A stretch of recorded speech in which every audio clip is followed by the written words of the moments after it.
and we are fresh to discuss and deliberate new things today. Yesterday, we dealt with the orientation to the workshop in the first session, then the evolution and the spirituality of JPIC as a ministry. Then we had an in-depth discussion on the social analysis of the changing world today.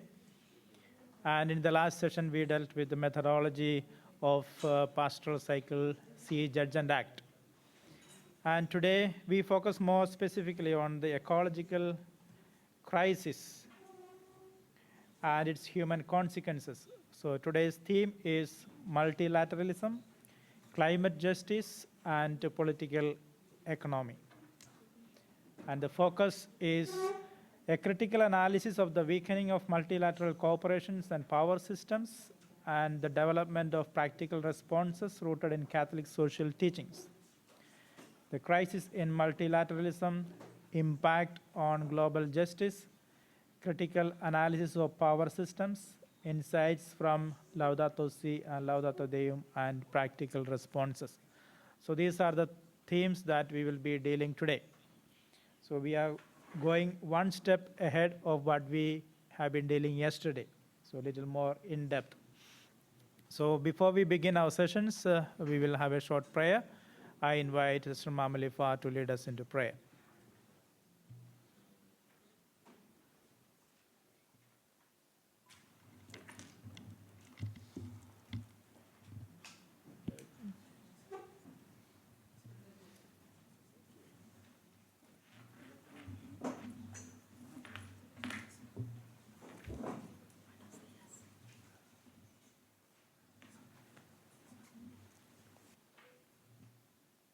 This is not the one. There are two. One is for the 11 and one is for the...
So, welcome to today's session. I would like to invite the Spirit to lead and guide us so that we can really deal with the real issues that we are invited to.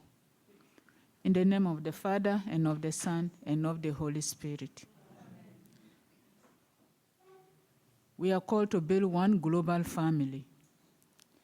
We gather today as one global family, called to build bridges where there is division, to strengthen cooperation where there is weakening, and to seek justice where systems have failed the poor and the planet.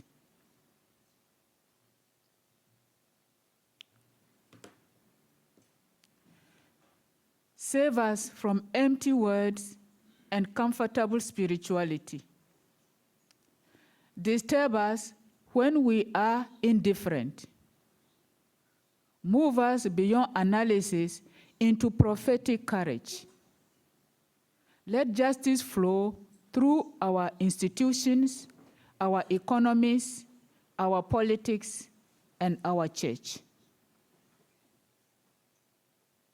Give us clarity to name unjust systems, wisdom to discern practical responses, and perseverance to work for systemic transformation.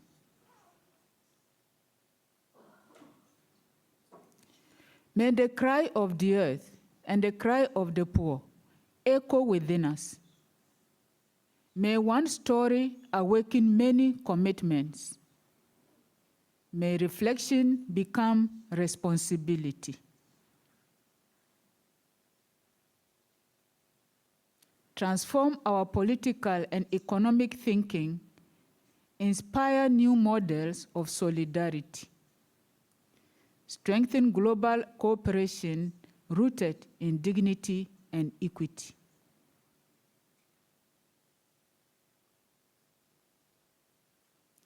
Let justice roll. Let creation rejoice. Let hope rise among us. Amen. In the name of the Father, and of the Son, and of the Holy Spirit. Thank you, Mama Lifa, for leading us into prayer. Today, we begin not with the theory, but with experience. So in JPIC ministry, reality always comes first. We listen to the cry of the earth and cry of the poor before we analyze it. So a lived story helps us move from abstraction to compassion, from information to involvement. As you listen, I invite you not only to understand the situation, but to ask yourself, where do I see similar experience in my own context? Who are the people most affected? This testimony will lead us into group reflection, so please note what touches you most deeply. So now I invite Brother Alberto Parise. Yes.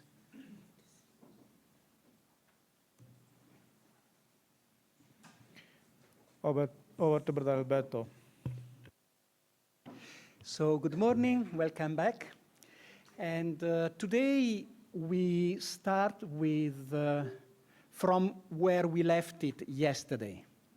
Yesterday, you will recall, Father Giulio shared with us about the major trends and changes at the geopolitical level that are taking place nowadays, and also about the implications of these dynamics.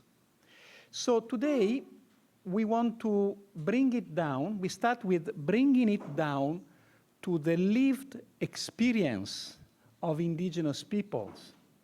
And we have a case study from Costa Rica. So we are going to start with an exercise in groups. You are receiving a handout, and it is divided in two parts. In the first part, you have a testimony, and so we recommend that you read the story, and then as a group, you have some guiding questions for your sharing. Once you are done with the sharing, there is the second part, which is a reflection taken from Laudate Deum, the letter of Pope Francis on occasion of COP28.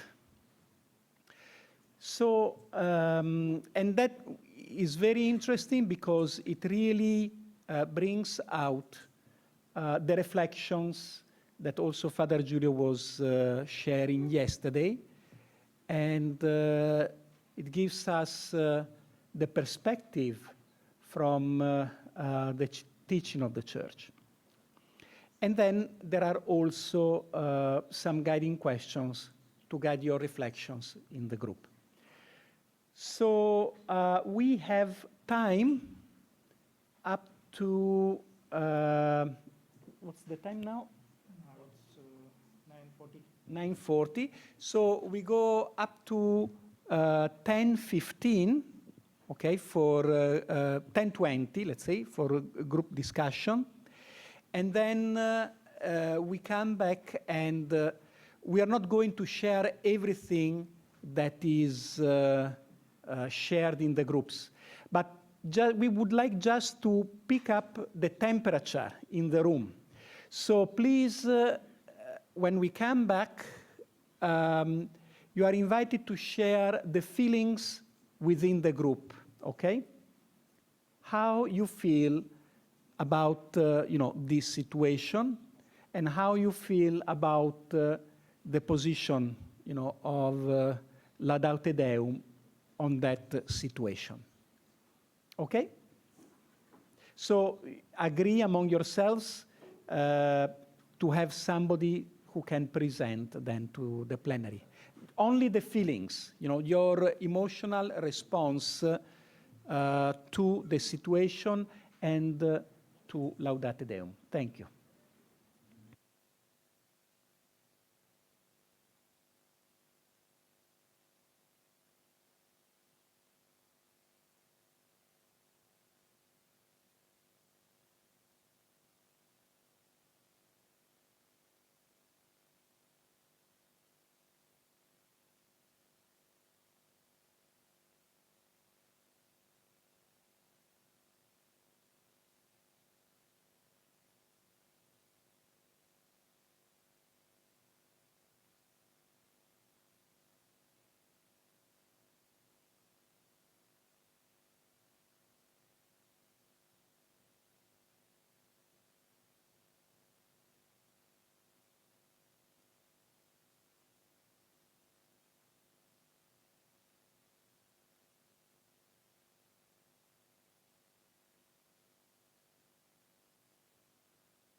You have 3 more minutes or more?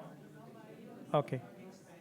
Yeah, we extend a bit more on request.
You have 3 more minutes.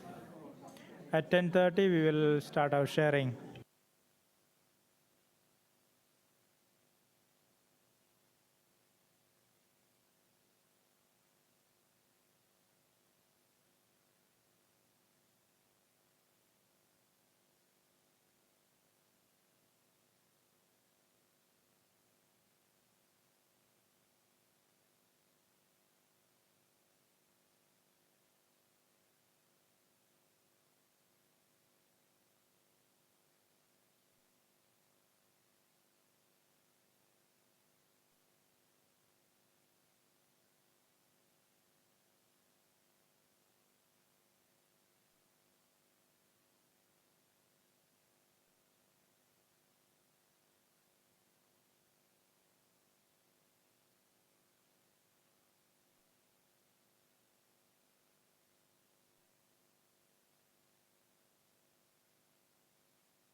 Hello, it's 10:30.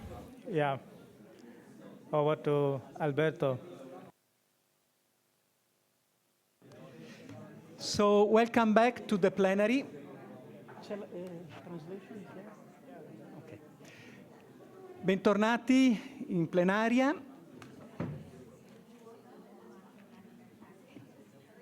Bene, vedo che questo esercizio ha generato, ecco, molte reazioni, questo è importante, molto bene.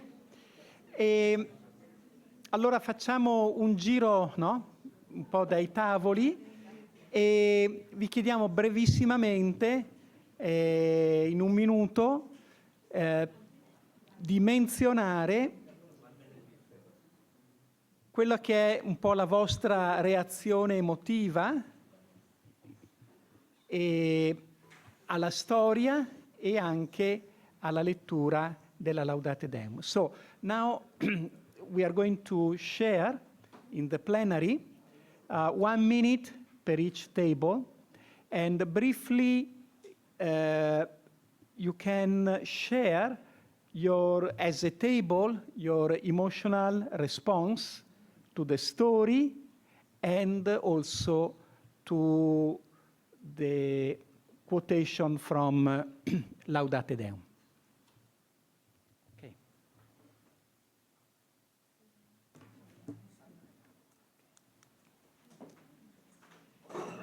Okay, so today we can start from the back. Yes.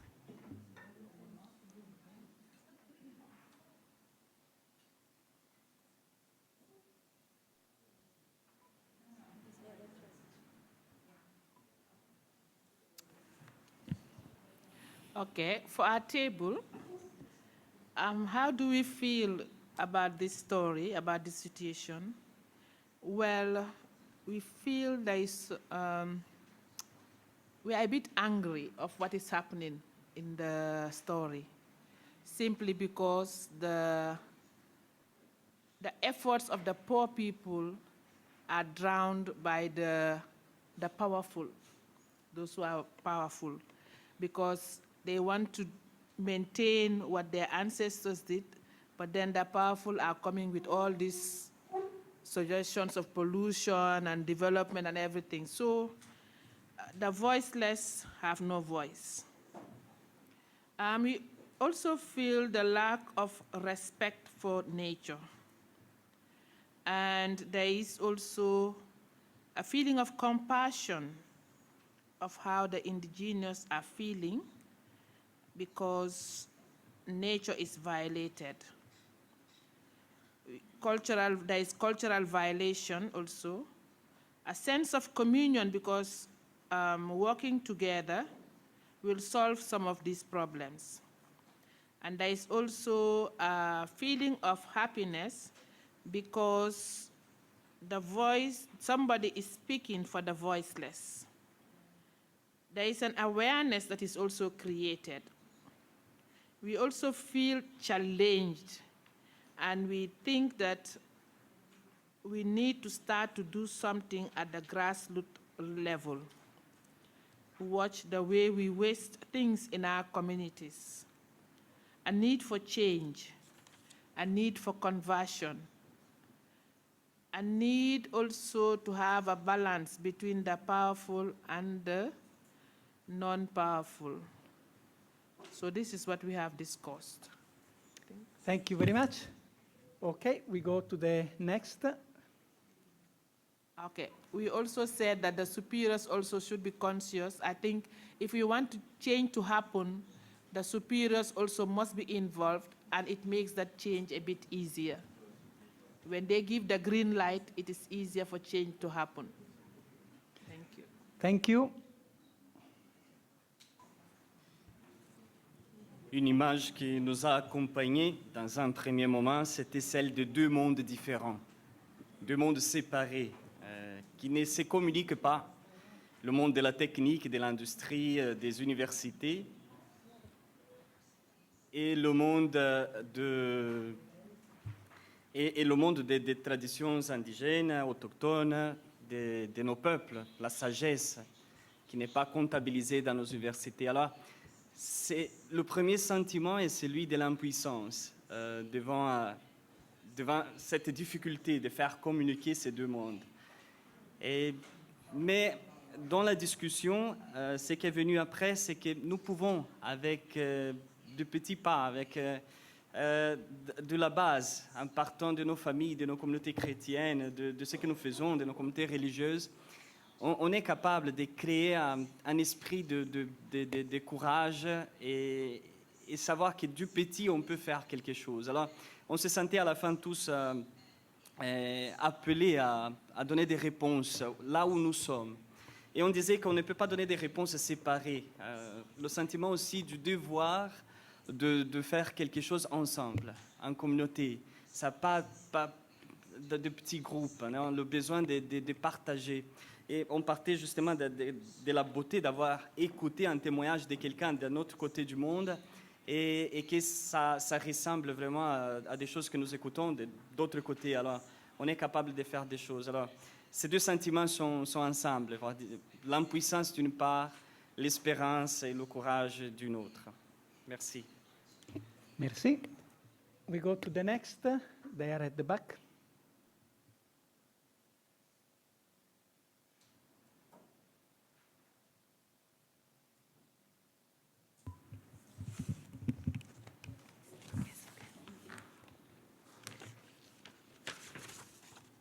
Okay, reading this testimony of Maricela, for me personally, I feel nostalgia of the stories that I hear in our family, narrating by my grandmother when we were children.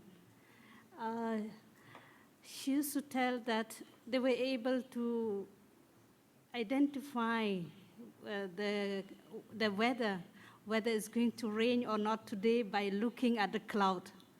And then she looks at the sun and she says, now it is 2 o'clock, it is 3 o'clock. So I felt like they were so connected with nature, and the experience with the nature was so real. That was I feel very nostalgia about it. Then I feel very challenged today that we don't have that opportunity to experience the same peace and that harmony that our ancestors had with the nature. Thank you. We come forward, please.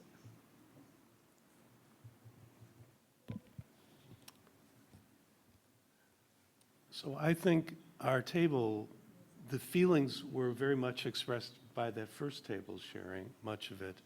There was anger and frustration about what the indigenous are having, so often are the ones who are most impacted by climate change these days and have the least responsibility for this.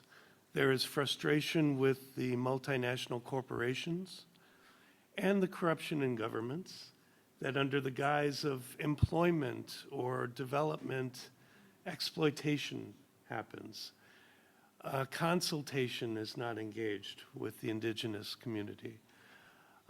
But we take hope by groups like the one listed here, the Women's Association, that is taking power, that is saying, see us, hear us, recognize we have indigenous knowledge. We understand right relationship, but our knowledge is now incomplete because the world is changing.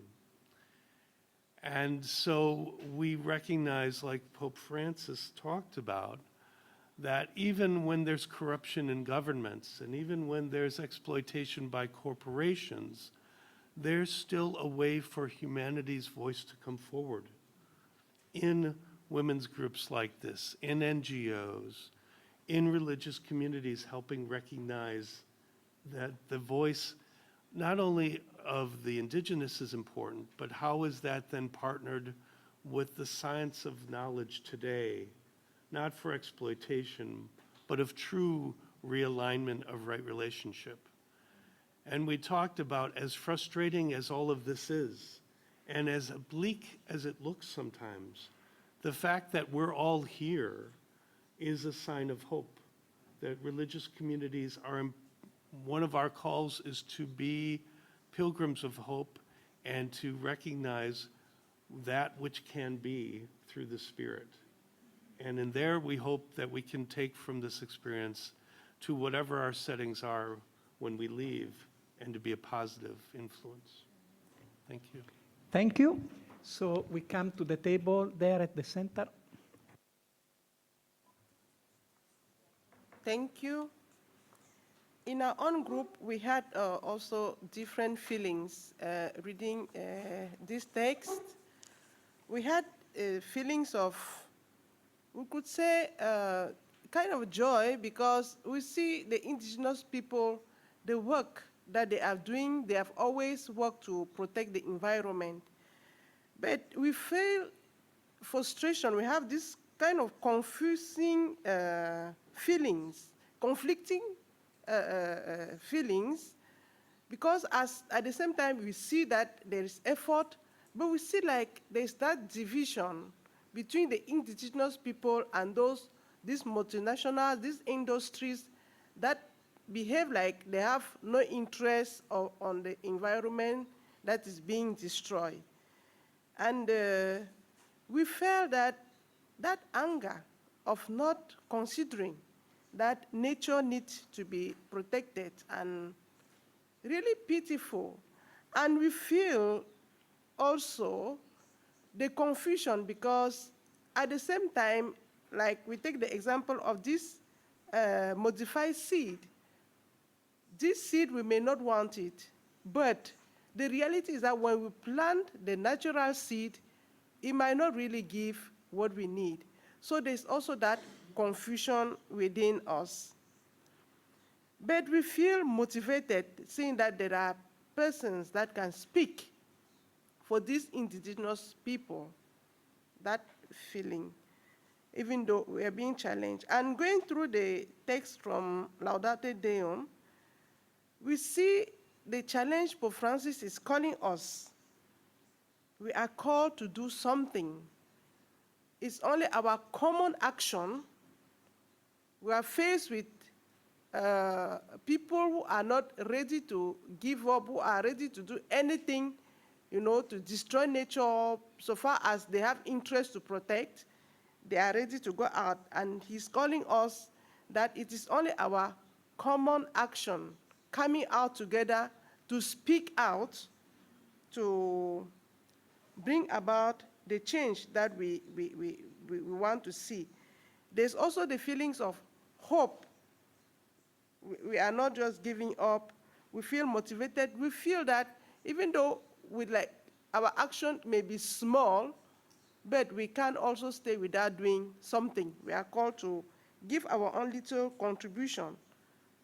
We may feel weak, but we need to do something. So that is our own sharing.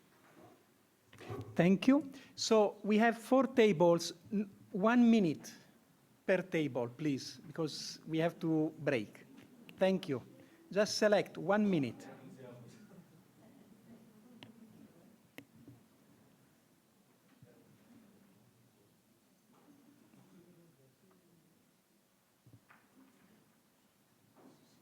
En este grupo estuvimos nosotros también conversando sobre la gravedad de la situación en la que estamos, que es un momento muy delicado, ¿verdad? Por el deterioro ambiental que hay y que es una situación preocupante y que muchas veces nos sentimos sobrepasados, impotentes ante todo esto. Pero esto que hoy compartimos, esta experiencia, es una experiencia que nos da esperanza. Son pequeñas iniciativas, pero que nos van iluminando, nos dan una luz, como decía alguien acá en el grupo. Pero vemos también que muchas veces son iniciativas así puntuales, acciones muy fragmentadas. Como nos decía ayer el padre, ¿verdad? Que esta es la dificultad que tenemos en el mundo de hoy, que nos cuesta tomar acciones colectivas, como decía también acá en estos escritos, ¿verdad? Acciones en conjunto, unidos, incluyendo a todos. Esto es difícil. Ayer decía el padre que incluso en la vida consagrada era difícil esto, ¿verdad? Que hubo iniciativas muy interesantes, muy proféticas, que después terminaron por esta falta de unidad, de cooperación, de articulación, y entonces vemos que eso es muy, muy importante. No tener respuestas por separado, sino hacer acciones en conjunto. Grazie. Questo tavolo, prego, 1 minuto.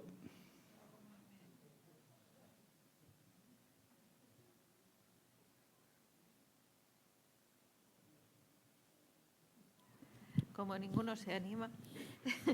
Bueno, yo creo que 2 palabras resumen todo lo que hemos hablado, que ha sido muy rico. Por una parte, frustración, porque a veces hay muchas iniciativas a todos los niveles y a veces como que vemos que no avanzamos. Y la segunda, la necesidad de trabajar juntos, incluso con otras instituciones que en algunos momentos pues pueden ser que no seamos afines en valores, ¿no? Pero cuando hay una causa común, la necesidad de trabajar con instituciones civiles, de otras creencias, o sea, es necesario. Hoy en día es necesario.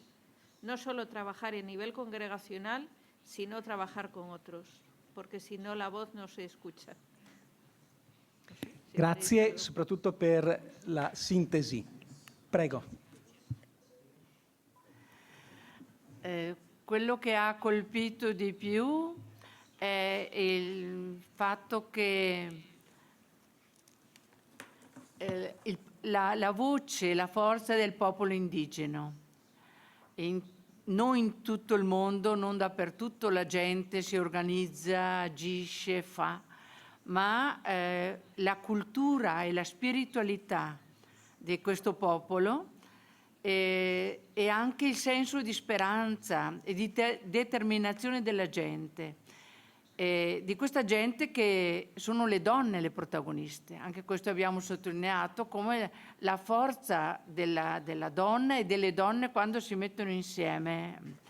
E quindi è un appello per noi, l'abbiamo sentito, a valorizzare la tradizione, valorizzare la cultura e la spiritualità locale, però non pensando che questo è tutto bene.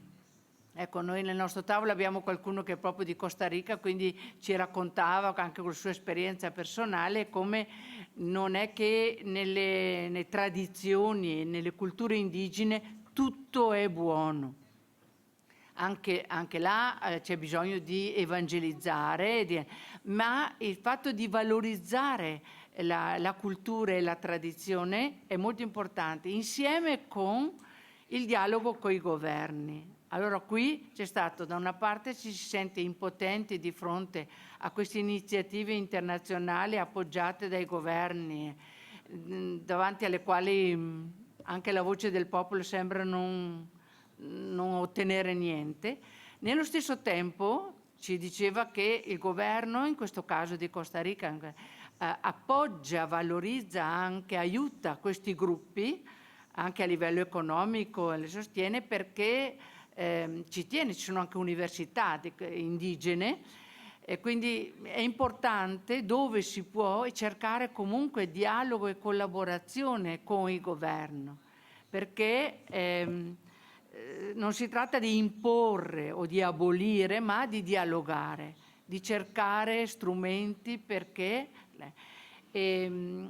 ecco, un altro aspetto che è stato detto, che siamo spinti e motivati a impegnarci a valorizzare la gente, non solo a parlare a nome della gente, ma a lasciar parlare la gente, a renderla protagonista e dare spazio, perché dare forza e speranza a questi movimenti popolari, a questi gruppi che hanno coraggio, sapendo anche che sono spesso loro che danno a noi coraggio e speranza. Quindi collaborare con loro e dando voce e dando speranza. Grazie. E last contribution.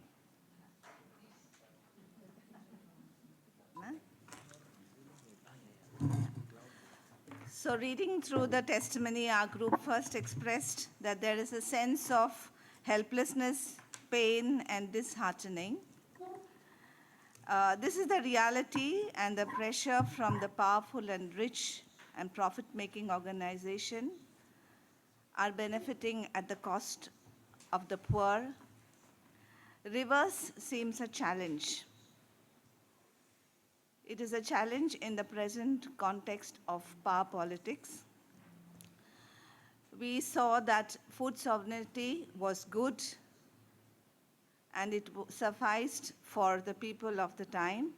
But today, is it possible, is a question.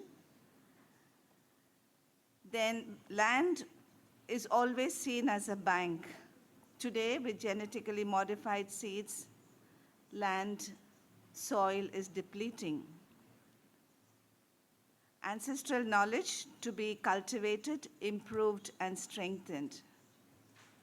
So we have a challenge to encourage sustainable agriculture and preserve the identity and the cultural aspects of the indigenous people. The call from Pope Francis emphasizes once again a need for a collective action. However, it is more spoken than done. Yet the focus in all our congregations is on our societies, our congregations, probably because of pride and fear, which holds us back to let go. And we see this as an universal need, universal purpose and goal. We have to begin somewhere. We need to look at our spiritual renewal and journey, listening, and allow ourselves to be guided by the Word of God. The challenge is in every sphere of our lives. That includes the indigenous people the most, indigenous people's rights and human rights. By merging and collaborating, there will be more life. A suggestion also that came up from the group is that USG and UISG meet every year. It is the leadership that has to take this initiative and begin somewhere. Thank you very much. Congratulations for your wonderful work. We can give ourselves a round of applause and enjoy your break. Thank you. Thanks to Alberto. Yeah, we have very less time. Perhaps you can take your tea or coffee and come here and have it because we will start at 11 o'clock sharp. And one more announcement, you can leave your plates and cups and all there for, we have a dishwasher there, so we will try to use it and see how it works. So you don't have to wash and, no, it's some inconvenience for you. At 11, because online people are joining at 11. So let us be reminded of their, let us respect their time too. So at 11, we begin our next session. Thank you.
Carol, proud to see you.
Good morning.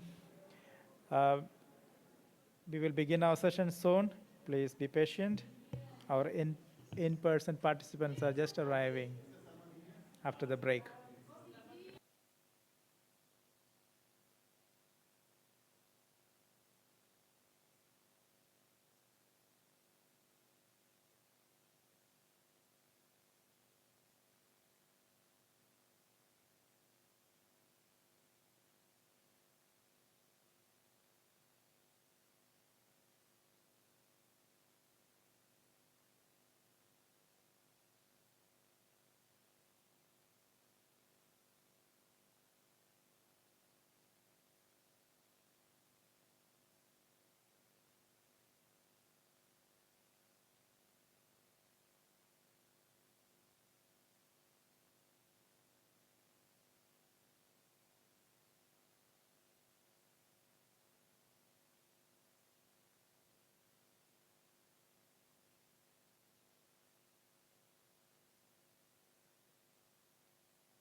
Participants, kindly take your seat. The online participants are waiting for us.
Welcome back.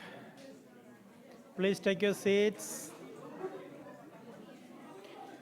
We are going to begin our sessions.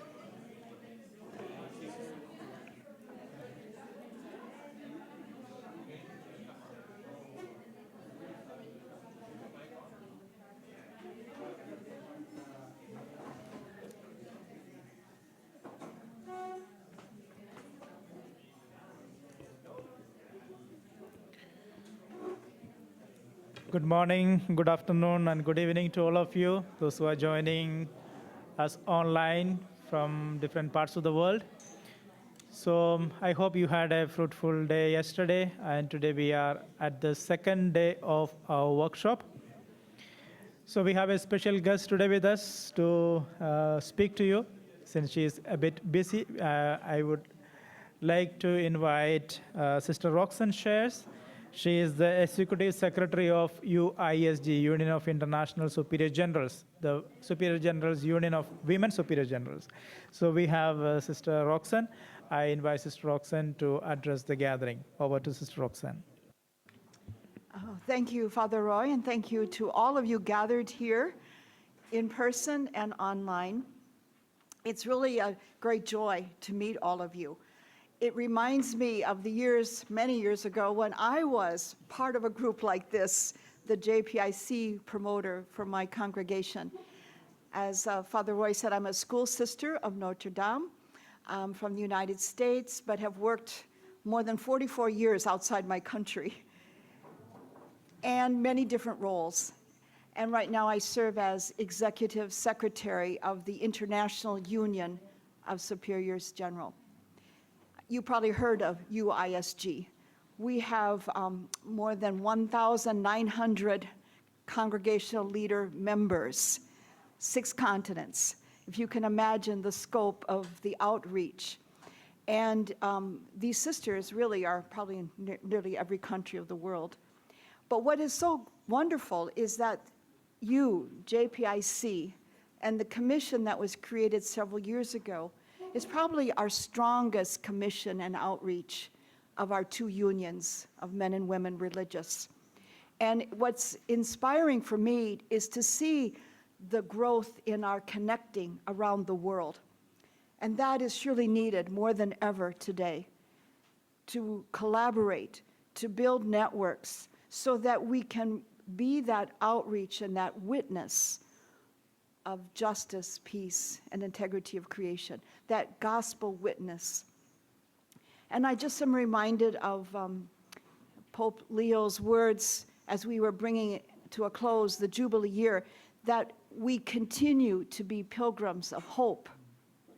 And we find that strength in one another as we walk together. And you are an example of that. And I think what we want to do is continue to be that pilgrim of hope for all the people that we connect with.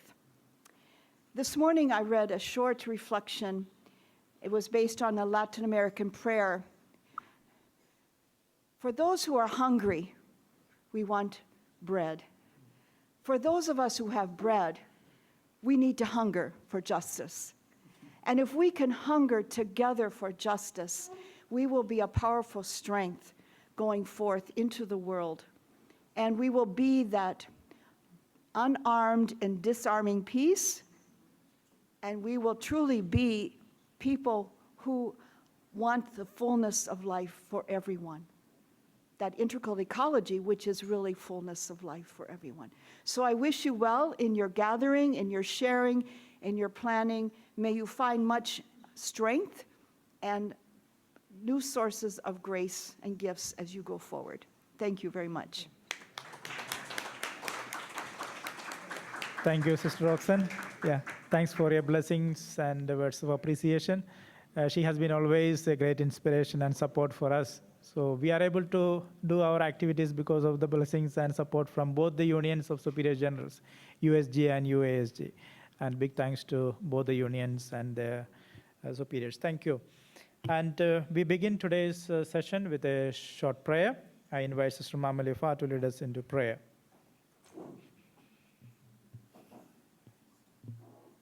Is he there?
So welcome back, those online and those here. We would like to start our session by inviting the Spirit of Jesus,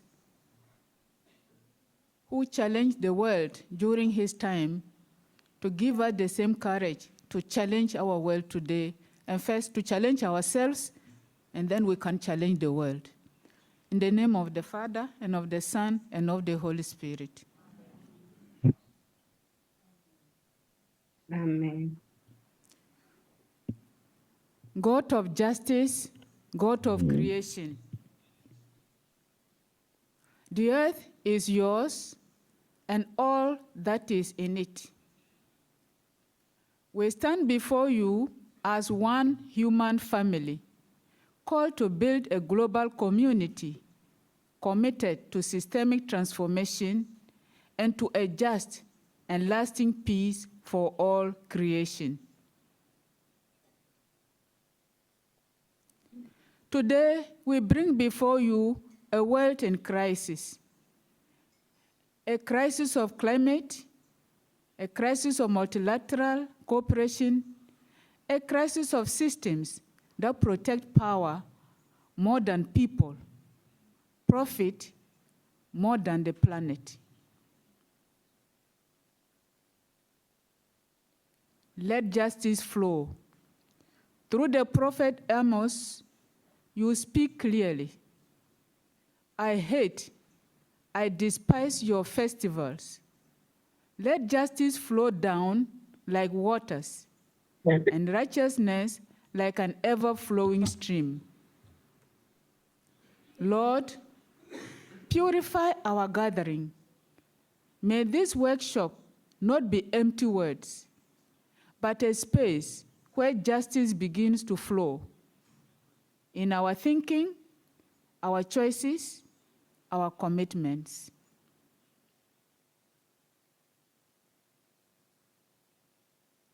God of Jubilee, you proclaim liberty throughout the land.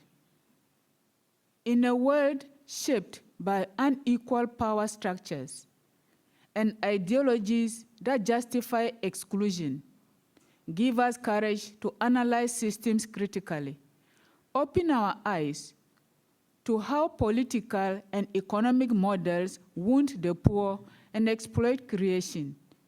Help us recognize the structural causes of poverty and injustice, as we are reminded in Evangelio Gaudium, and strengthen our resolve to transform them.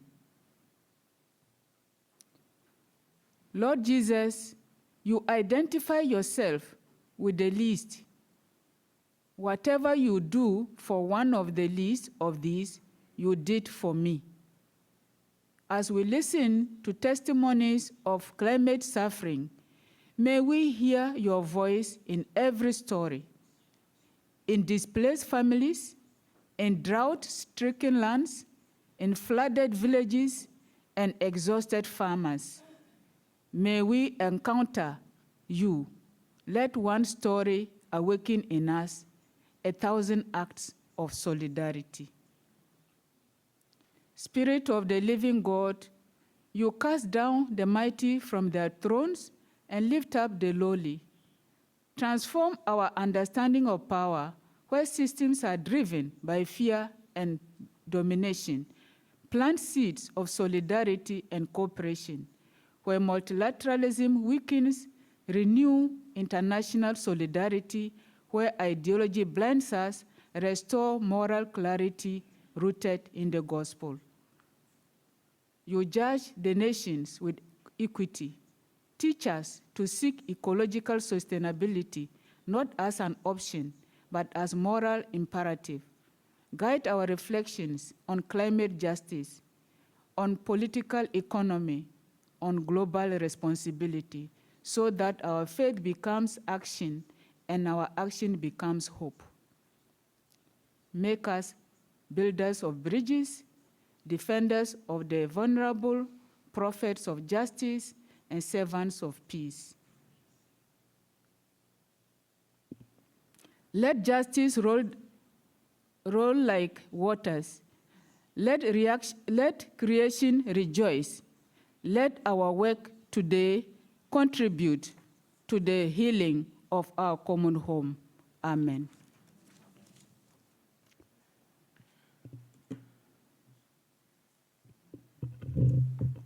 Thank you, Sister Mamaliva, for leading us into prayer. We are constantly faced with the crisis in the world, and we seek the blessings of God and His assistance that we may be able to address and assist those people who are undergoing this crisis. Welcome to all of you to this session. Today, the theme of the day is multilateralism, climate justice, and political economy. Just before that, a small recap of what we went through yesterday. Today's world faces serious social, political, and environmental crisis. So the Church's mission of justice, peace, and integrity of creation must move from ideas to real action through collaboration and commitment to the poor and the earth. The Church is called to respond to growing inequality, weakening international cooperation, conflicts, and ecological destruction by becoming a prophetic presence in society and working together globally, especially through grassroots cooperation and multilateralism from below. To act effectively, JPIC uses a practical method called the pastoral cycle, see, judge, and act, which we saw in the last session, which was only for the in-person participants. This means entering people's real situation, studying the root causes, reflecting in the light of faith, and then taking concrete action that changes both people and structures. When communities participate in this process, they move from being victims of problems to becoming agents of transformation, showing that faith, analysis, and collective action together can build justice, peace, and care for creation in every day of life. Now, today we ask a deeper question. Why do these injustices continue? To respond meaningfully, JPIC ministry must understand not only the symptoms, but also the structures, economic models, power relations, and ideologies that shape decisions affecting people and the planet. This session invites us into critical reflection, guided by faith and the social teaching of the Church. The goal is to not to become economists, but to become more responsible disciples who can discern and act wisely.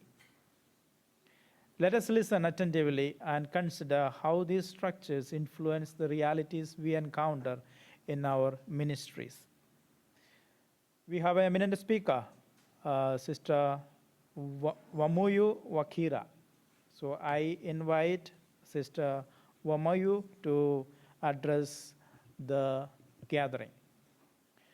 Just to give an introduction to her, Sister Wamuyu is a Kenyan Catholic sister, member of the Congregation of Jesu, senior lecturer and program leader, Peace and Conflict Studies, St. Paul's University, Nairobi. She is the co-president of Pax Christi International, a peace scholar, peace builder, and peace practitioner. She is an advocate of active nonviolence as a spirituality, way of life, universal ethic, and effective method for preventing and addressing violence. Trainer and advocate for the termination of female genital mutilation, a harmful rite of passage for girls. So we are happy and lucky to have Sister Teresia Wamuyu Wakira. So over to Sister Wamuyu. Thank you for that great introduction, and welcome to each one of you from wherever you are, the countries you are representing, the people you are representing. I'm delighted to see all of you. So I now would like to share my slides as we journey together. I try to make it, I hope I can be heard. Can you hear me? Okay, good. Yes, and I try to make this as simple as I can because it's not an academic paper, but a journey of us together. So we are all in it together, and that's the approach I'm going to take. So allow me to share the slides.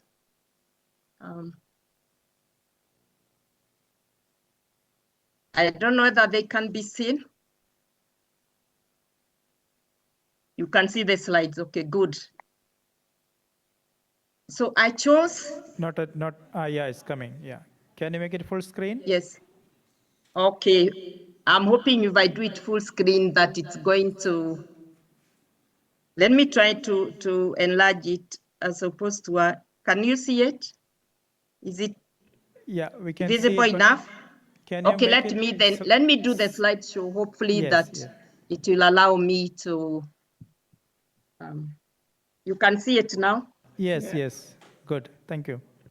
Okay. So I chose the theme, See, I have come to make all things new, from Revelation 21, verse 5. Sorry, I need to go back there to that picture. Now, I would like us to reflect on this picture. The green part is what God created, and God saw that it was very good. The brown part is what we have created, from green to brown. So that calls us to reflect on what we have done to this earth that was so beautiful. And what are we going to do to put it back and even to make it better? Because God says that he or she, the God, has given us power to make our world better. Now, I was asked to address political economy and the ideological structures, and you can see the outline.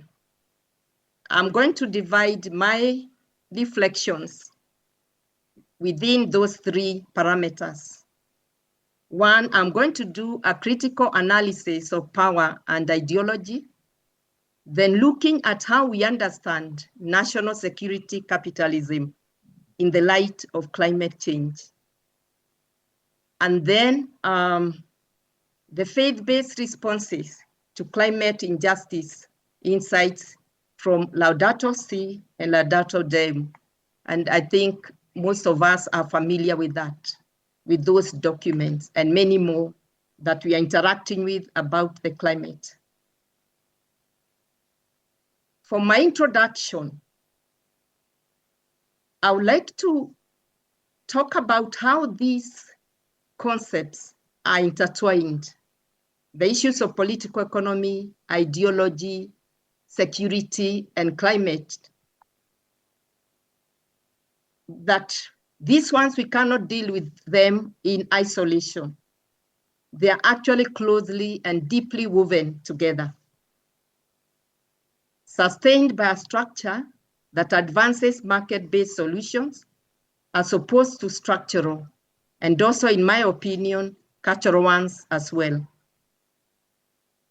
Now, these have implications, and these implications are dire as they affect human security and an environmental sustainability, and ultimately chart a path that destroys today's and future generations. So let's think about that. What then needs to be done? First, let me highlight what role power and ideology play as drivers and catalysts of current polycrisis. And here, polycrisis, I mean all these crises about economy, socio, political context, and also looking at the violence that we are seeing today in our world. Next, I want to delve into the power dynamics that enhance these structures. And lastly, what role faith-based organizations and all of us play and are invited to play to address the current issues on climate injustice, especially guided by the late Pope Francis encyclicals Laudato Si and Laudato Deum. Now that is what power does. So I would like us to reflect about how we perceive these concepts and how are they actualized in our context. And for us who are religious, we think about our communities. How does power play out? Who calls the shots, for instance? And who has the biggest footprints, irrespective of who is crushed in the process? Who calls the shots and pulls the strings? And for us religious, we need to think about especially the vows. And in this case, the vow of obedience. How does that play out? Because how these dynamics play out in our communities, that is what we extend in the wider society. So think about that. So that's how I see power. What about ideology? What is ideology in my own and in our context, wherever we are, whether it's in our communities, whether it's where we work in apostolates, or in the wider community as we observe through social media or even engage with it. Now, ideology is a set of shared beliefs and norms and values. However, ideology legitimizes power. Therefore, it validates the authority of those in power. And as we move, we shall see how this can affect our world and the people that we serve. So what is the nexus between power and ideology? What connects them together? What makes them tick? They justify systems as fair and ethical, even when they are not. And then power and ideology both have interconnection with security and climate change, often driven by capitalism. You know, the whole idea of the market and who is calling the shots in those markets. Then together, power and ideology assist in maintaining social order and sometimes inequality, and tends to appeal to human rights and religious principles to gain support by demonizing the other as an enemy or an opponent. And I was happy to hear somebody from the audience yesterday saying that we need to think critically about religion and how religion plays, you know, in these contexts. So the key here is that the danger is that when people believe in an ideology, they are likely not to question the power structures. And let's think about this in our own communities, that when people believe in an ideology, they actually are likely not to question the power structures. What are the power structures in our communities, in the people we serve, in our nations, in our region, in our local setting, and in the global world? What are these power structures? So then we come to look at the power dynamics. Now, this is evidence in the global order. For instance, we have the division of the North and the South, what we call the North-South divide. It's also characterized by inequity, geopolitical struggles, especially in terms of control and use of resources. And what you can see there, these are references from Laudato Si and others Laudato Deum.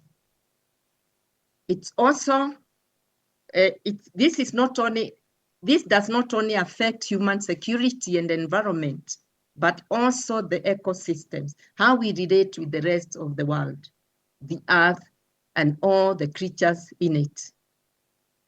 It also imposes, indoctrinates, and creates crisis of democracy and mutes individual agency. And as you are sharing your report, I had a number of those reports talking about denying people a voice. And this is what I'm talking about, crisis of democracy. Democracy is not just about politics. It's about voice.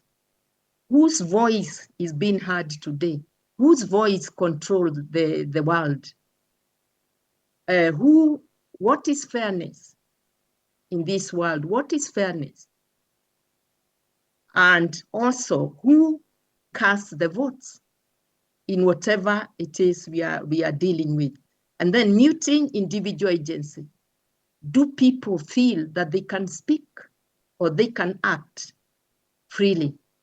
So it's about freedom. It's about voice. Then the key issues that I have reflected on, and these are very key, they bring us to the second part of my presentation. That second, in my outline, I showed the second part, where we are going to look at what is happening today and why we should be concerned about what is happening today. And I'm very happy we are gathered here to do exactly that. And if you notice, I've divided them into issues and importance. The issues that we are talking about and why it is important for us to be sitting here to discuss these issues. One is there is an increasing trend of viewing climate change as a threat to state security. So there is securitization of climate change. And why should we be bothered? Because this is justifying militarization and entrenchment of top-down approaches to the solutions. So everything we have to weaponize as opposed to dialogue, as opposed to sitting together. As in our traditions, people sat under trees and had palavers, had discussions where people were discussing as equal. No one was greater than the other. All voices were respected. So we need to look at that. Why is it that we have begun to militarize? Instead of using our arms that God has given us to hug people, we are using arms to kill. This can also lead to environmental vulnerabilities, conflicts, and forced migration of populations and other lives. The other key issue we need to look at is climate justice. And why is it important? Because if we don't look at it critically, we'll tend to normalize and have narratives that perpetuates inequalities, favoring the wealth nations and at the expense of the poor ones, as we talked about the North and South divide. The other issues that we need to look at is the focus that we have on a culture of consumerism and exclusion of the vulnerable. Why is it important for us to address this? Because if we do not, it will encourage high carbon lifestyles, and the consequences of this are highly borne by the populations in the global South, the most vulnerable populations. Then, of course, there is this casual treatment of the current crisis as self-inflicted. We have this culture of blame of those in periphery, wherever they are, blaming them for what is happening. They are the problem. That's why there's killings. That's why there's death. That's why there's climate change. We don't need to engage, as we hear one of the presidents of the powerful nation saying climate change is not a problem for us. We don't need to think about it. So blaming the people at the periphery, they are the problem. And if we continue in these kind of debates, there will be escalation of the current human and environmental crisis. And this is going to derail the actualization of the Sustainable Development Goals and we know who is most affected by that. The other key issue that has brought us here together is to reflect and focus more, not only on geopolitical power, the green technology and green capitalism. It's not about exchanging, using solar or driving a green car. It's not about that. What we need to be looking at is how do we deal with the systemic change that is required to deal with today's crisis. So it's the systems that are creating this type of world. That's what we should be talking about, not replacing, not saying we are going to build.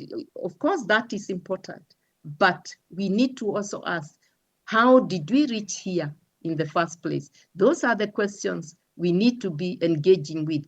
What are the pillars that are holding this type of society that we need to bring down so that we can build pillars that are going to create justice, to create peace in our society? So those are the pillars that we should be discussing about today. Then delve into the current narratives and discourses on climate change and national global security. There's so much about nationalism and our security. And if we continue in these type of narratives, we are going to legitimize more the existing power structures that are causing more harm, especially to the vulnerable populations. It's about us discussing how do we make this world, knit together this world as it was created by the Creator. One world, it was one world, but we have compartmentalized it, we have made it, we have divided it into small pieces. How do we get back to those narratives? And the other issue is critically spotlight the paradigm shift to national security capitalism. That is what we tend to be doing now, national security capitalism. And by doing this, we are prioritizing national interests over global integration in terms of markets, technology, supply chains, and industries at the expense of human security and environmental crisis. So this is what we need to look at, the human security and environmental crisis, not so much about closing ourselves using walls or in families, fences that cut off other people. So we have to look at these walls that we are creating so that we avoid having dialogue with each other. Then issues of climate justice, which have been left at the periphery and are treated as a non-issue, as it were. And when we do this, it may lead us to what some scholars have referred to as climate apartheid, where the poor and the vulnerable populations are abandoned to face the greatest impacts of disasters and effects of climate change, and where we don't care. So long as I have what I want, it does not matter. Look at the different countries that are suffering that today. Look at the DRC Congo, South Sudan, Israel, Palestine, and many other countries. So we can look globally and see where are all these things at play. And in fact, we can say it's global. So then I come to now our reflection, which is a third part of our discussion. We, as faith-based people who believe in another world, who have been fired by a God who speaks in us, a God who calls us to listen to the cry of the earth and the cry of the poor. How do we respond to this? And we are lucky that we got some insights from the late Pope Francis by reflecting and helping us link between social injustice and environmental degradation.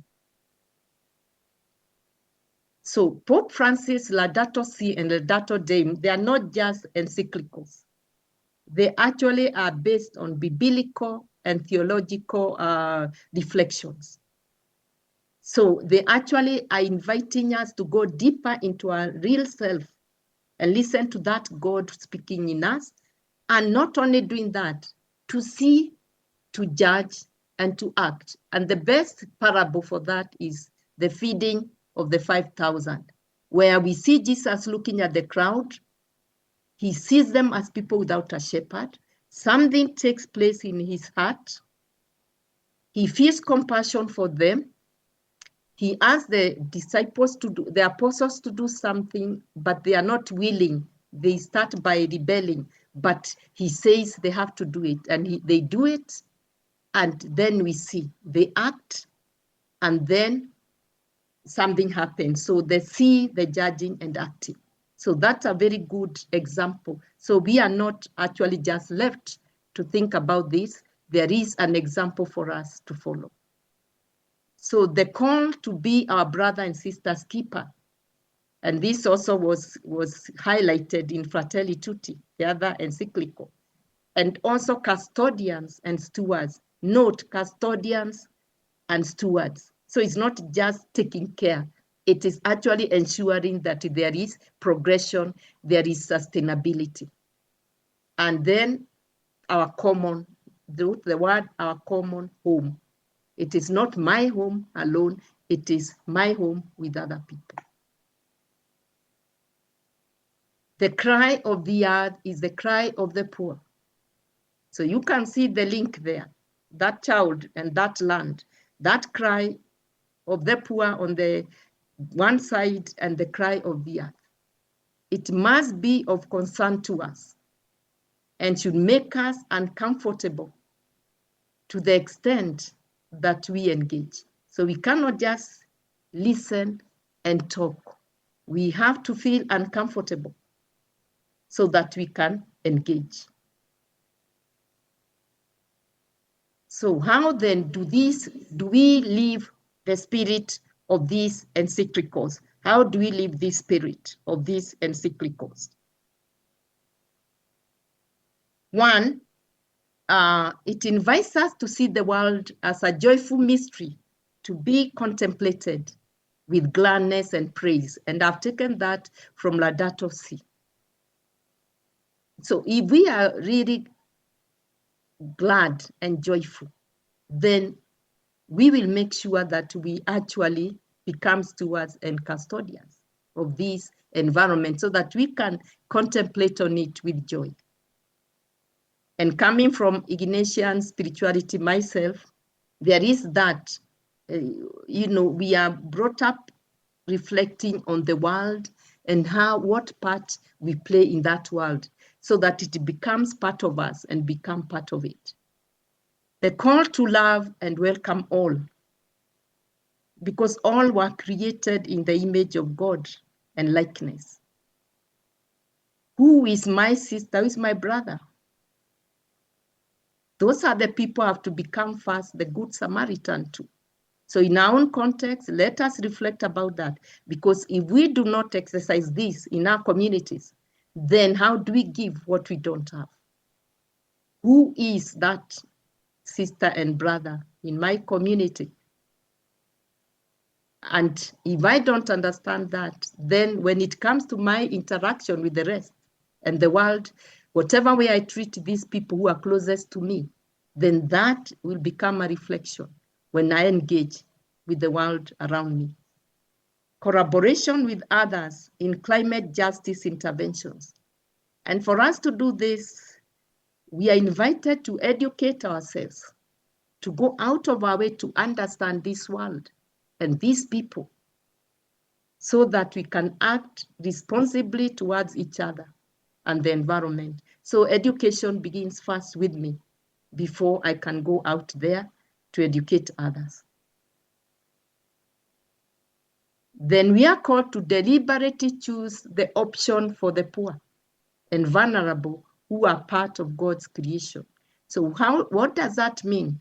For me, the option of the poor is not just to give things to the poor, to clothe the poor.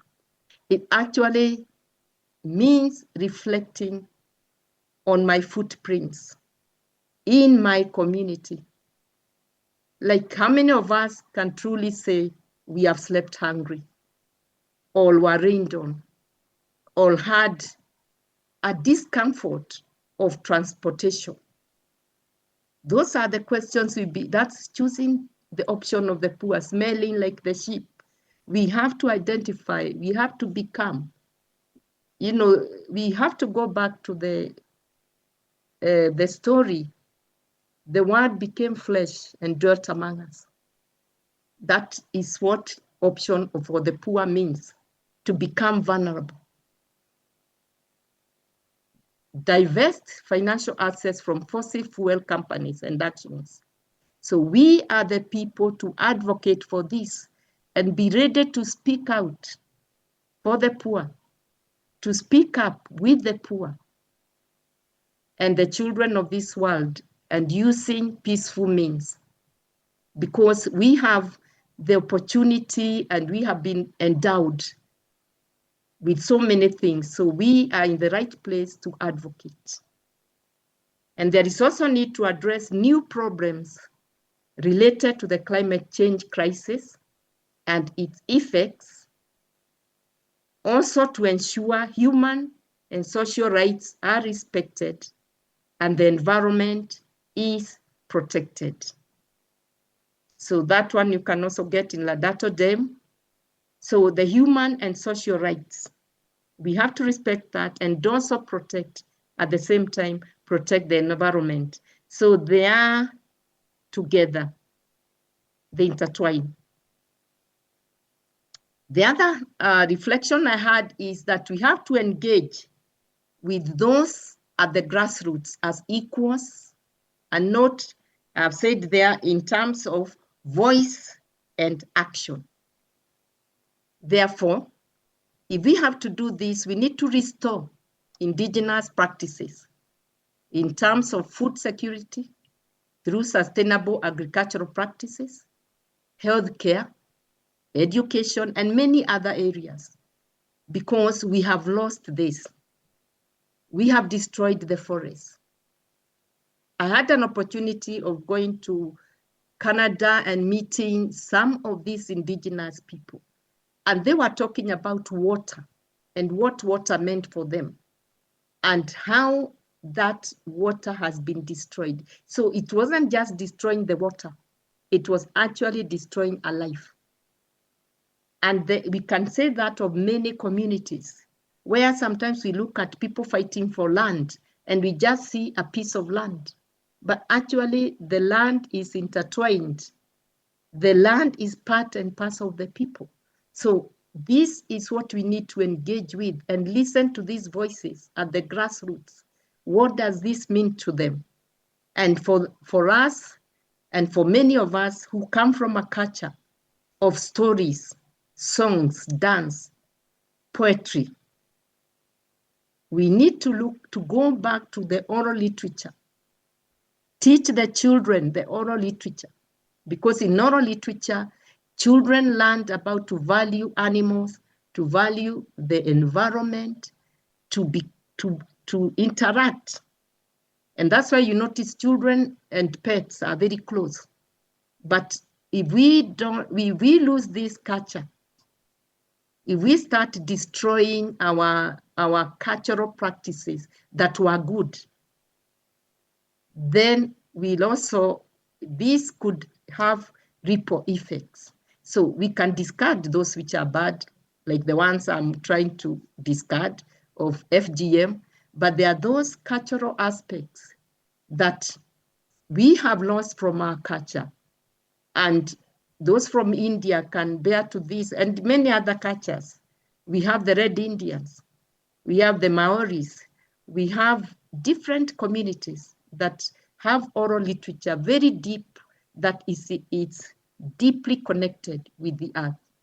So this is what we religious have to encourage, even in our schools, even if it means bringing older people to kind of bring back these cultures that help us to understand the world and our role in it.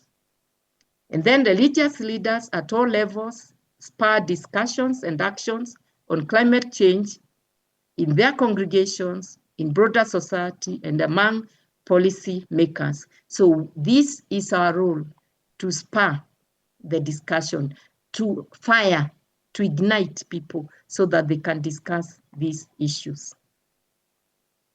The other element that Laudato Si and Laudato Deum speaks clearly to is about addressing a culture of indifference and waste, where we perpetuate a throwaway culture that extends to even humans, especially the poor. So we throw away things, we also feel we can throw away people. And indifference, we usually say in the act of contrition, for what I have done and what I have failed to do. So when we say that, it should really bring us back to think about this. What is it am I doing to stop this culture of indifference, of destruction, a throwaway culture that extends even to humans? Then we are called to create supportive networks that promote ecology, where we are able to sit and discuss. And we notice you can even discuss under trees. We don't need rooms, where we can sit down and discuss and come up with sustainable solutions to be able to implement, as you can see in that picture, where the young people are trying to implement what they have talked about. Then the other one, and Laudato Si is very clear on this one, and where we come intergeneration, and I had it been said in one of the reports, intergeneration, we must listen and mentor the young people, support the initiatives, and support them within their safe and digital spaces as they interact with each other and the world around them. When Pope Leo was talking to the youth from the US, he actually warned them about replacing the normal world with the digital world. And I remember one time having a presentation in South Korea on the peace in the digital world. And one thing I was concerned about in that presentation was about the young people befriending the mobile phone. So we cannot allow the mobile phone to befriend our young people so that they cut themselves from the real world. We need to engage with them as we work for a safer, even though it's digital space, where they can come and interact and make the world a better place to live in for them and for their future generations. The other is to engage women at all levels in the different contexts as equal partners. And why are women important? Especially in some societies, and I can talk about Africa, where I am from, women have direct link to the earth as a source of resource, of water, food, firewood, and to some extent, natural medicine. So if we want to change, then we may need to engage women in a way that is sustainable to the earth. And then also it's the women who bear the greatest brunt of the climate change crisis, which brings about brokenness in humanity and the earth. So here I'm talking about the violence against women. And this is linked. It's linked to the violence to the environment. Equally, as women care for the land, they are also bonding and bridging with each other. And sometimes we can tend to say that women like meeting to gossip. But actually, in reality, women, when they meet, they are not gossiping. They're actually having a palaver. They're bonding, they're bridging.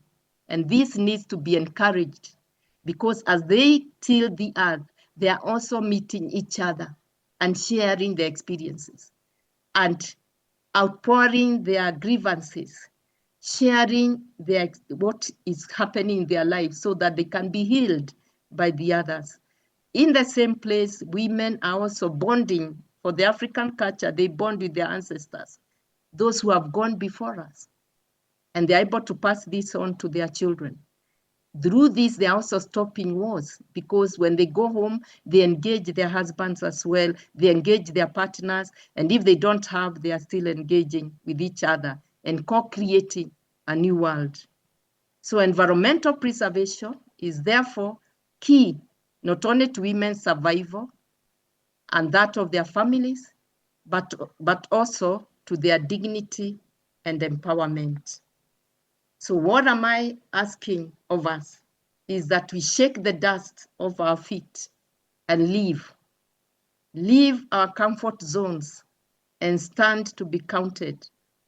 Advocacy, being models of what is to be custodians and stewards and good Samaritans, that we smell like the sheep.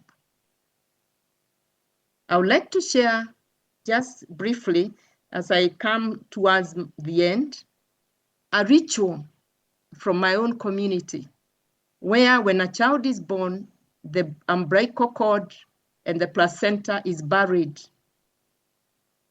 And this umbilical cord and placenta is buried in an cultivated field, often covering them with grain and grass. And I know there are some African cultures and other cultures which are not African that do that. What is the symbolism of this? Is to ensure fertility, new life, attachment to the motherland, and also connects the child to their roots and their ancestors. So I'm inviting each one of us here to search for the umbilical cord and connect once more to God, our creator, and the environment, our common home, so that to heal, so that we can be healed, we can heal and be healed. So the invitation is for a paradigm shift. Let us shift by adopting a non-violent way of engaging with each other and our home. Because if we do it non-violently, there'll be no enemy in this journey. By walking the path of gospel non-violence is following the footsteps of the one who embraced the enemy and the wooden cross to reconcile and restore us to life anew. So how do we do this? We do this one step a day at a time. So let us go and co-create and renew the earth one step at a time.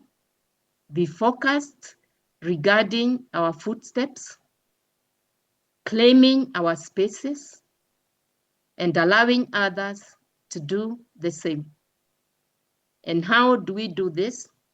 We can borrow from Micah 6:8 by acting justly, loving tenderly, and walking humbly with God, each time removing our shoes, as the ground in which you walk is holy.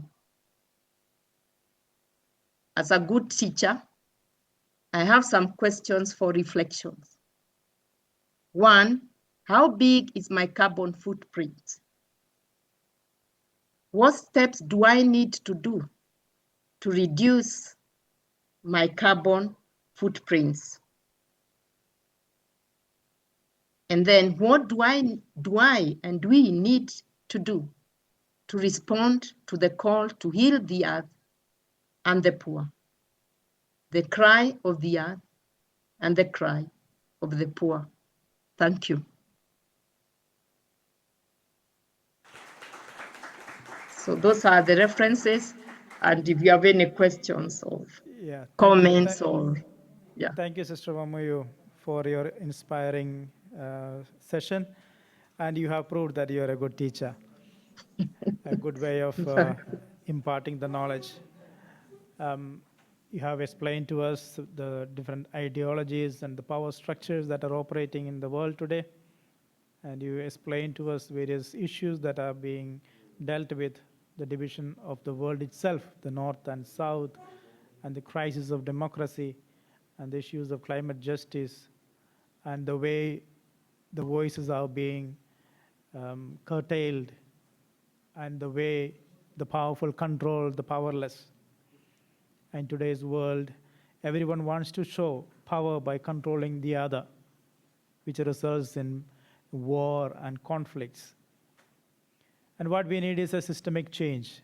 The very theme of our workshop is on that. How do we change, transform these unjust systems? The culture of indifference, the throwaway culture, and what should be our response as faith-based organizations and representatives. And we have the great example and inspiration of Pope Francis, the Laudato Si and the Laudato Deum, cry of the earth and cry of the poor.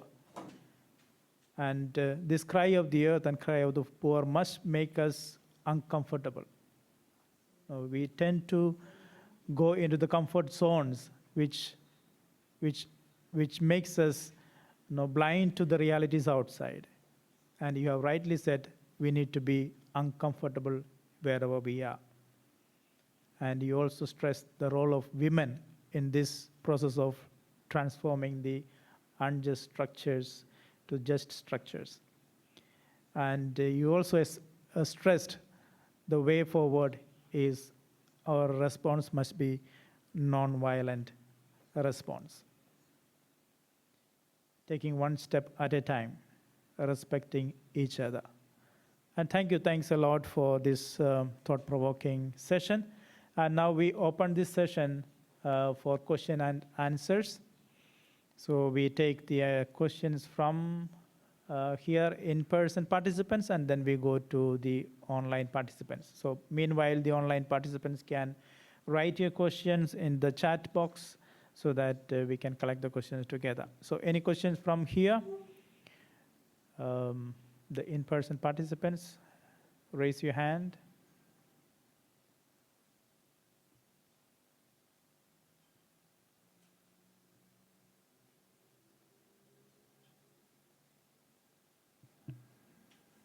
No questions? Yes, sister. Put on the mic and then, yeah. For me, I have a question that she said that most of the time we are replacing with EV, solar, and many things. We need to bring systemic change. And in our religious life, most of the time I see what is comfortable with us, we are ready to replace it in the name of climate change, saying we will change into EV, solar, but what is not comfortable, we continue to keep it, and we don't even realize that that affects our climate change. For example, tissue, many other things, that candle, small things, which are also causing, we are causing for the climate. So in this situation, as religious, how do we play a major role for systemic change to deal with today's crisis? Maybe with some examples, if she can say. Any other questions?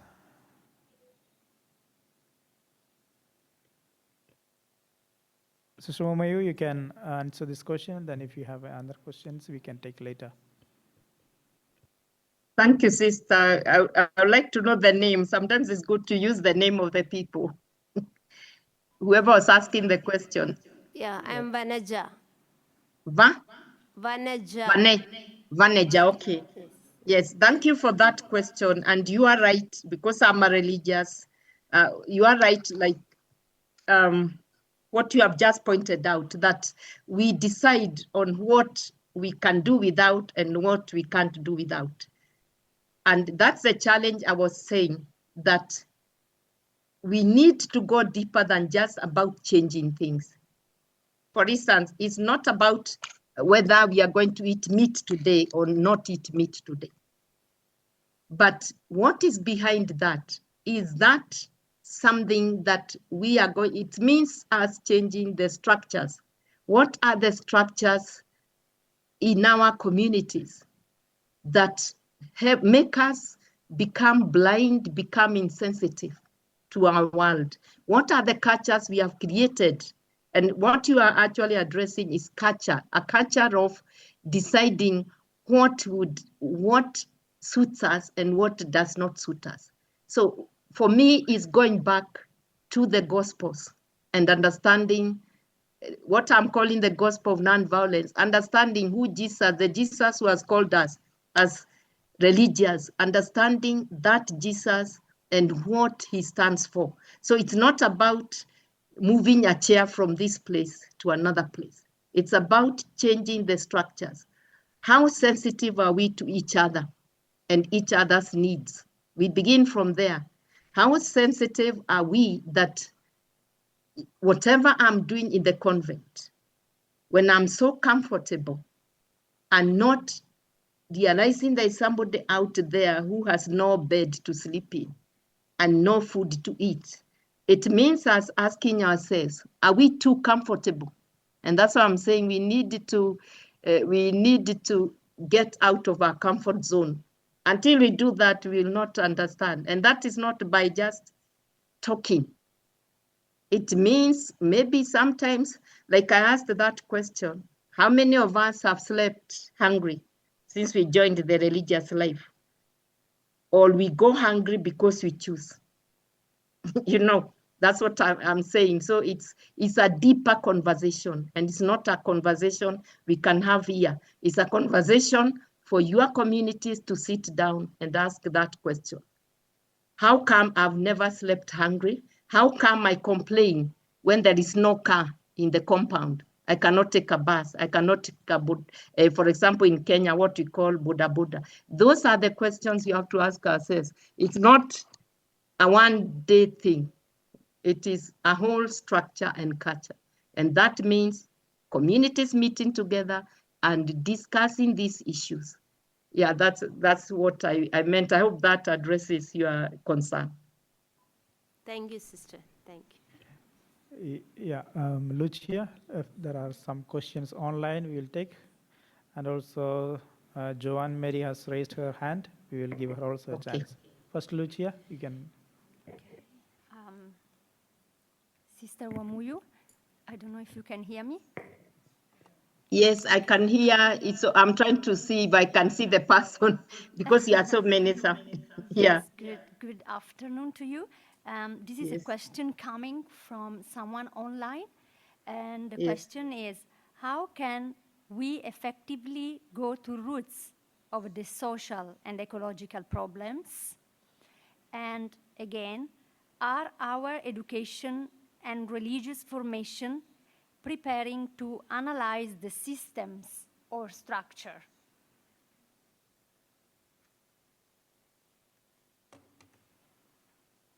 Okay.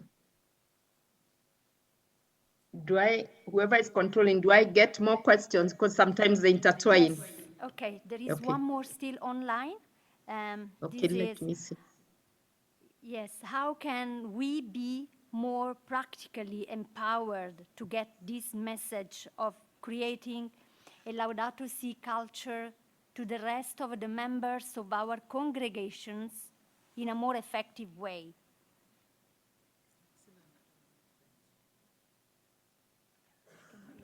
Yeah, there is Sister Joanne Mary also had raised her hand. Yes. Yeah, would like to ask the question. Joanne Mary, can you unmute and speak? No. And then again, sister, is it possible within our congregation, to raise up this problem, this challenge, especially for us in Africa, religious congregation in Africa?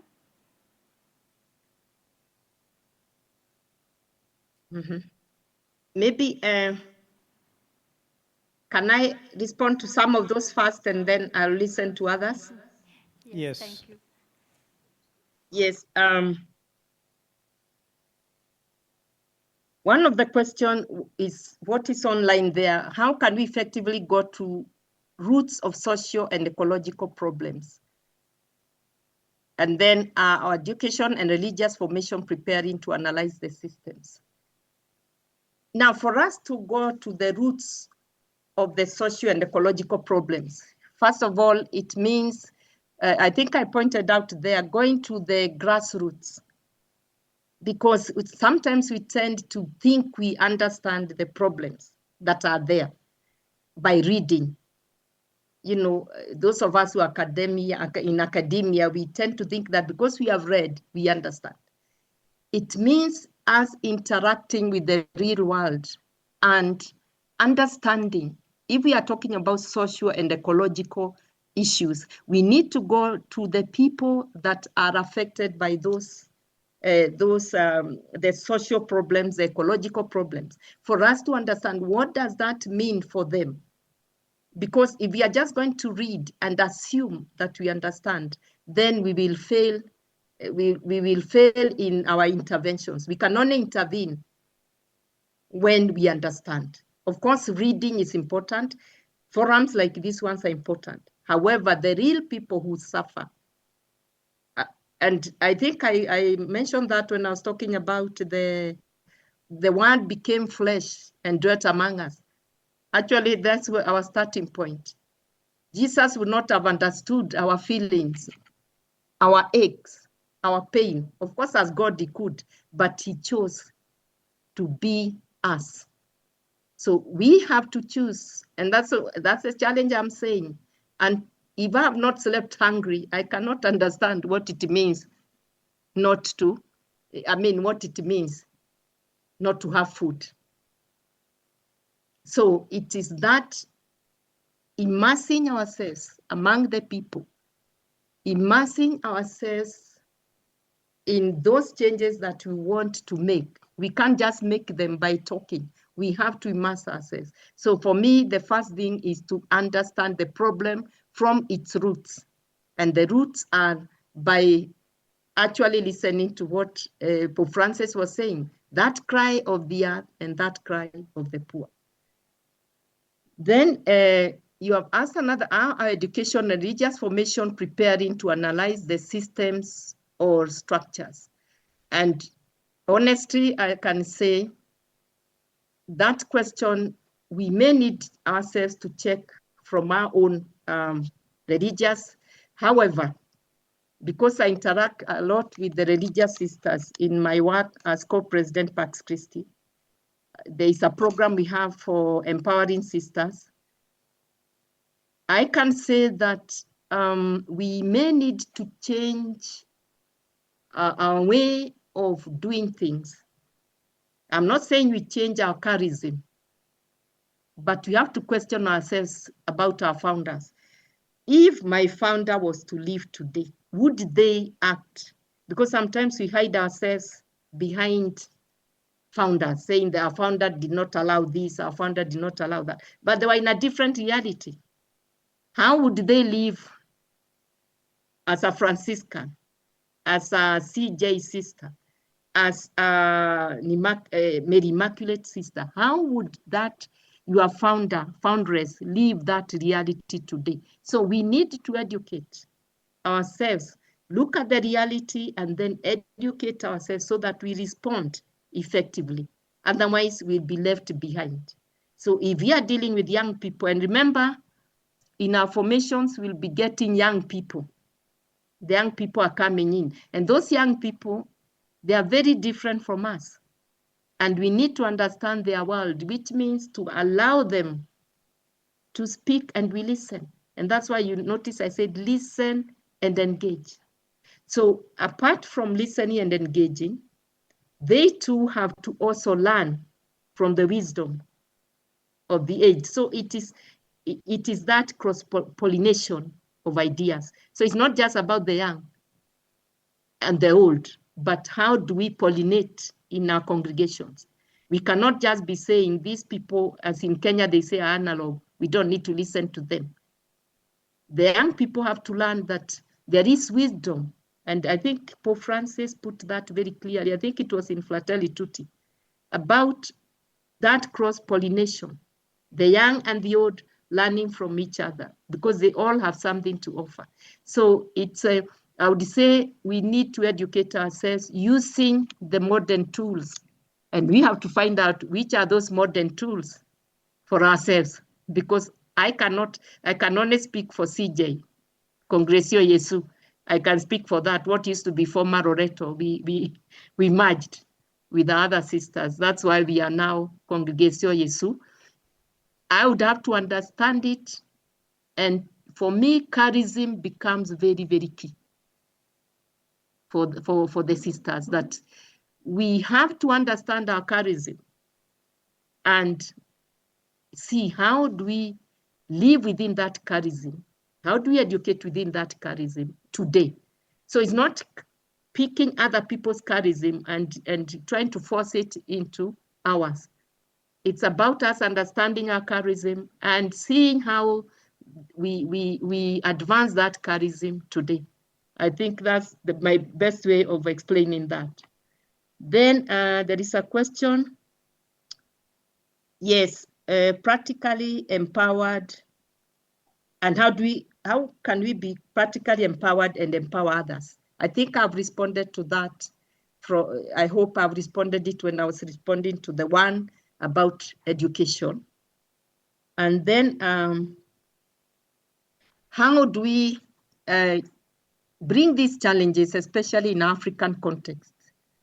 And again, I can say it is not easy. From my own experience, what I've learned from different congregations.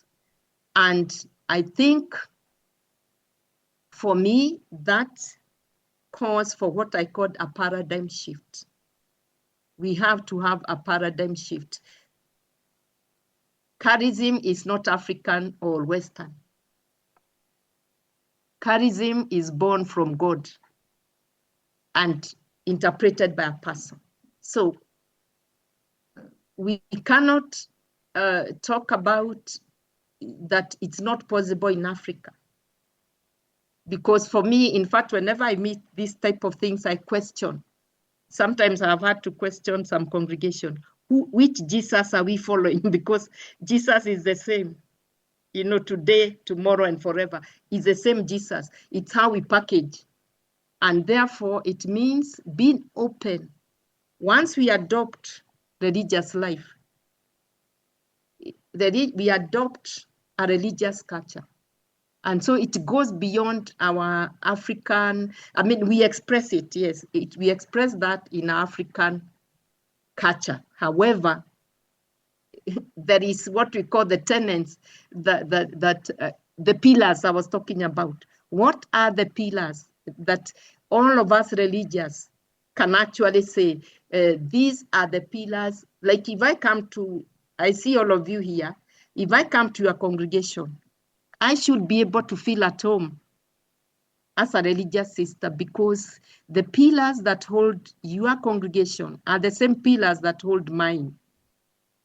The pillars of love, the pillars of compassion, the pillars of mercy, the pillars of justice. So if those are lacking, then you'll have the situation sister was talking about. We are not going to listen to other people's ideas, because I think, because I'm a community, okay, for us, we call them community leader or province leader, or what we are calling superiors. You'll have then those dichotomies of saying I'm a superior, I'm what. But if we are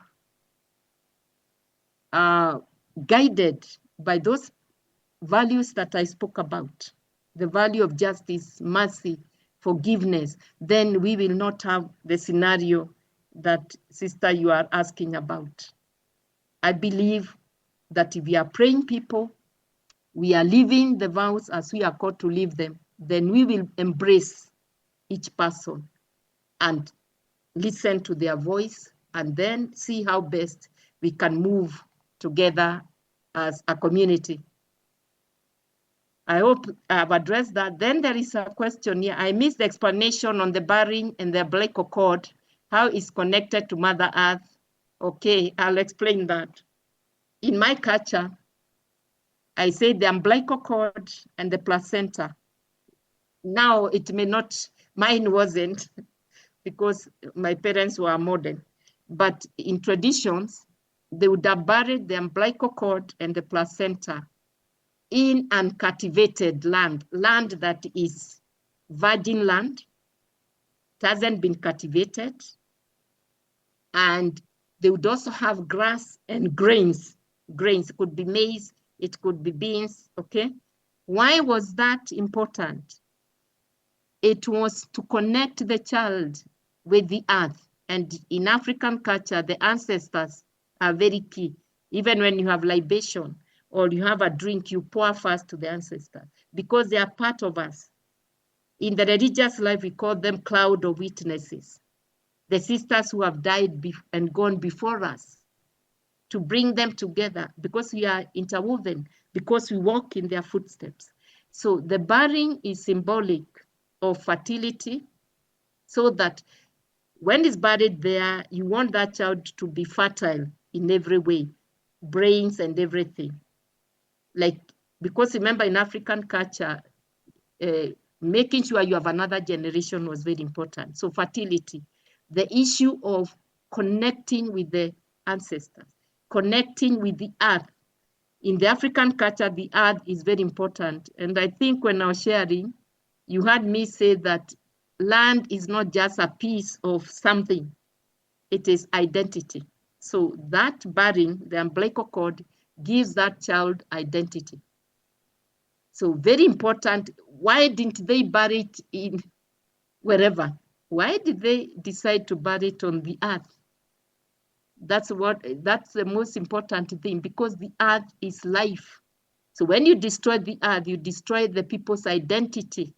You destroy their future. You destroy their fertility, their ability to give birth. And giving birth here, I'm not just talking about physical birth. I'm talking about generating a new world, generating a new people. That's what that meant. Wow, let's see. Can you draw more light on the cry of the poor, because it is very difficult at times to really distinguish between someone in need and one who is really poor. That's Sister Loveline. I like that name. Now, the cry of the poor here and the vulnerable. She's asking me to differentiate. Myself, I usually, when somebody comes and asks for something, I've always told myself, I do not judge whether they are poor or not poor. For me, if somebody comes at the door and says they have no food for their children, I will give them, because for me, poverty is not just about things. It goes beyond, it is so many things. It has to do even for the person to bend that low to come to you to ask for food. What is that saying about them? There's some vulnerability, even if it may not be physical. So I try as much as possible to say, so long as somebody is vulnerable, whichever way they are vulnerable. I have even students coming to me and telling me they need 100 shillings, Kenyan shillings, to buy food. I know in Kenyan shillings, they tell me they're going to buy food for 1 week. I know that's not enough for 1 week. However, if I have it, I'll give, because I tell myself, for this student who have bent that low to come and ask, something is happening. So in that sense, I would say the cry of the poor is, for me, the poor is whoever is in need. That's how I would put it. Whatever need can be, whether it is physical, mental, psychological, emotional. That for me is the poverty that I would address. I think there Then are how questions can, online, and yes. there are a few in-person questions too. Shall we give? Yeah, There are those two. ones. Yeah. Yes, I'm Yeah. looking at the ones online. Okay. We will have a Yes. chance to the Okay, in-person you participants. guide me on that one. Yes. Guide me on that one. Yeah. En español. Bueno, yo como estudiante a veces ya me confundo con tantas lecciones que hay que aprender. Y ahora como profesora, por favor, a ver si me puede ayudar. ¿Hay alguna diferencia entre ideología y espiritualidad? Ya que estamos hablando de estructuras ideológicas, sistema ideológico. Y si hay algún riesgo o algún peligro de que la ideología se convierta en espiritualidad y que la espiritualidad se convierta en ideología.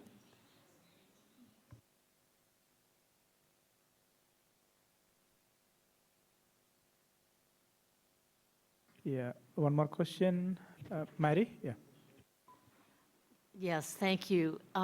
It seems to me that, thank you, Wamuyu. It seems to me that religious congregations of women and men around the world are offering an alternative economic model that is important, very important in some cultures where individualism is so emphasized, and it is likely to become more important around the world as that ideology of rugged individualism is promoted.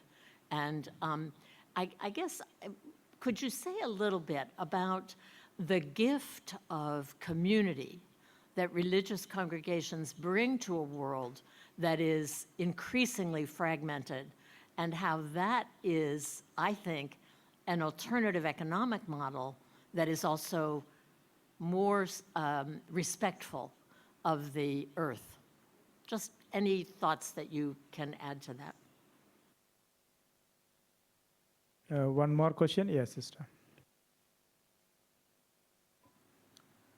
I wanted to thank you, first of all, Sister Therese. I wanted to find out, what do you say to this group of religious who feel that there's no need making effort for climate change because it is a natural phenomenon, and whatever you do, it is going to happen? What do you say to them? Thank you.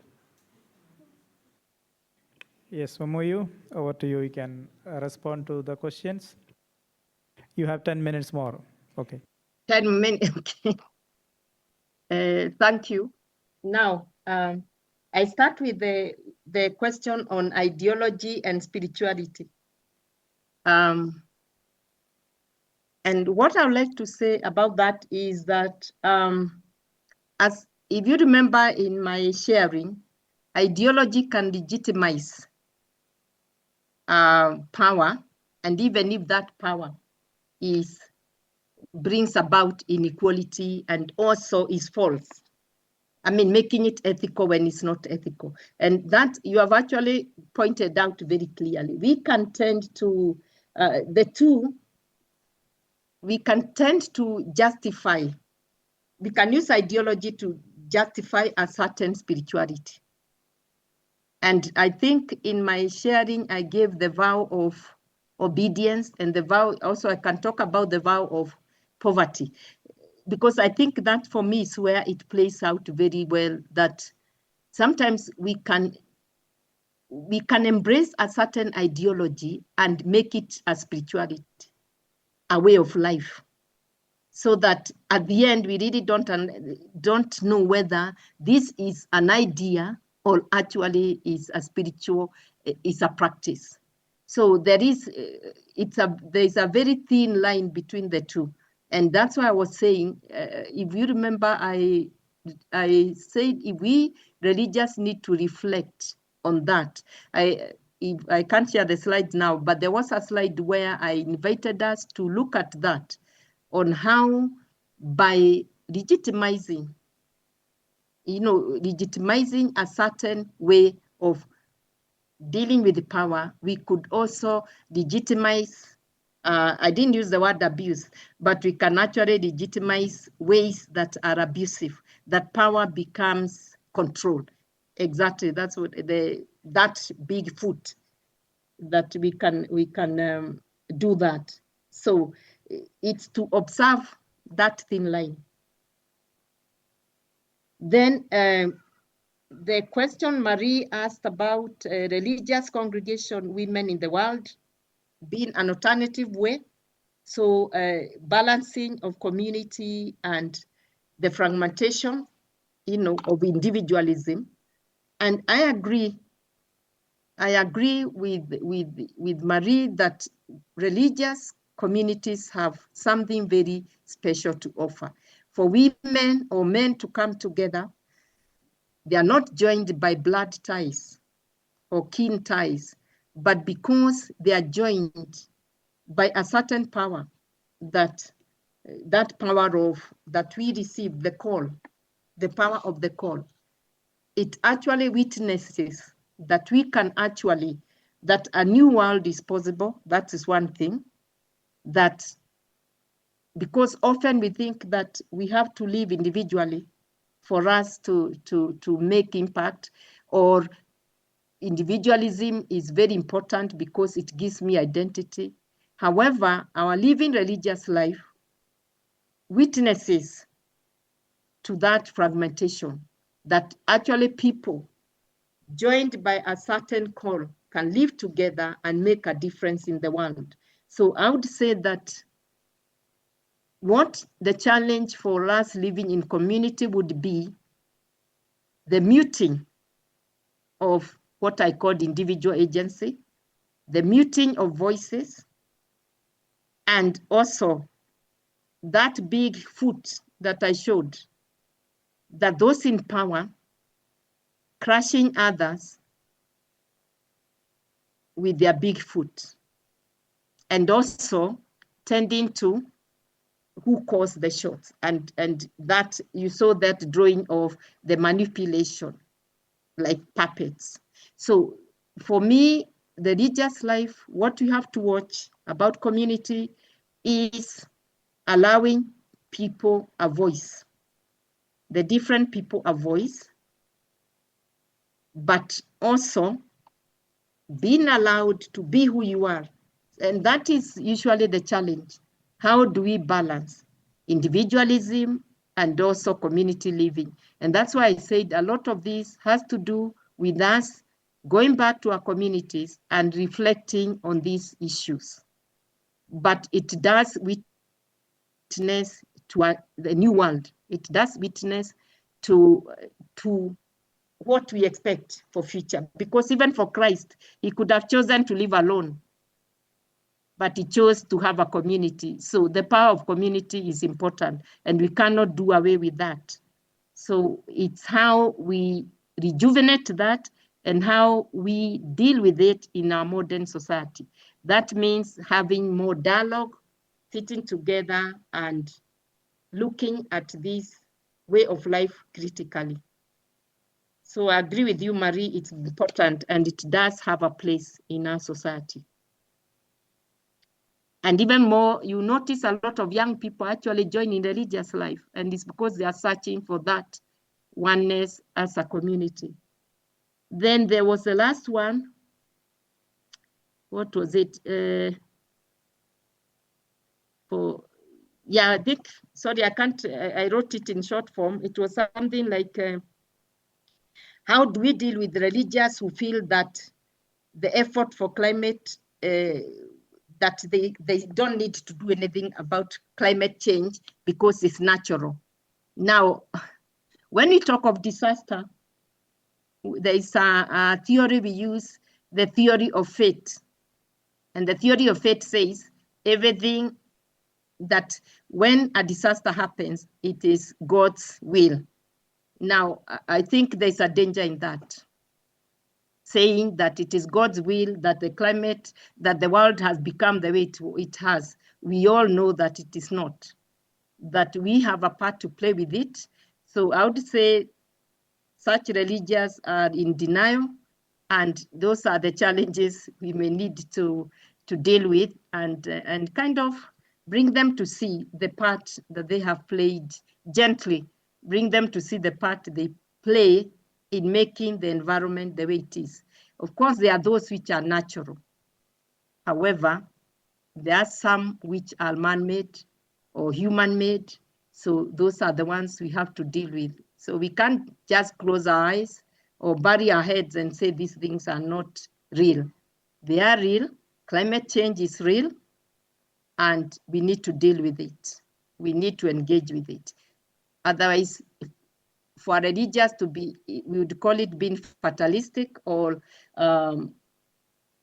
fatalistic kind of saying it's God's will. I think that needs to be challenged. Thank you. I know there are many more questions. Let us keep pondering. Wow, let me. Because of the Yes. time, constraints. Thank you once again, Wamoyu, for your inspiring talk and as well as the challenges that you have posed before us. For inspiration, we don't have to look outside. We need to go back to our own charisms and vision and mission of our own congregation. How do we translate this charism and vision and mission into today's context? So that is a responsibility for us. And thanks to all of you for patient listening and attendance. And we shall break now for lunch, those who are here, and others, coffee break and tea break, whatever you at your.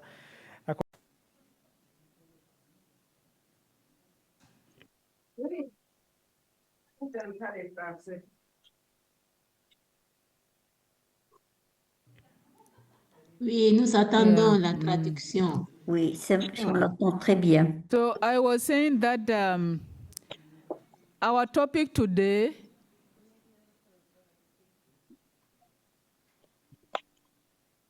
how it shapes our common home and determine who flourish and who is left behind. And we have heard a lot about that this morning.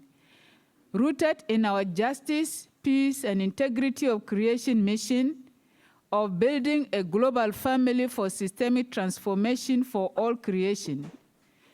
During this session, we will critically assess the weakening of multilateral cooperation, power imbalances, and the escalating climate emergency, and identify concrete commitments that advance global justice and climate responsibility in our own contexts.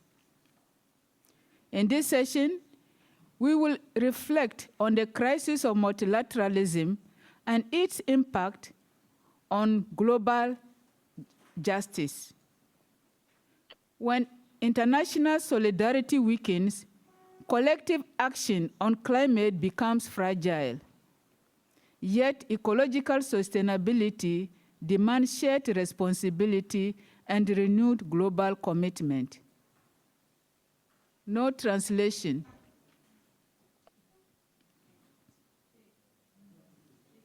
See? Italian, so, okay. As we enter this afternoon, we are called to think critically and act collectively by identifying concrete ways to strengthen international solidarity and advance climate justice within our own context. So at this point, I would like to introduce our afternoon speaker, Brother Rodrigo Perez, for us. Perez, where is the, I don't see the,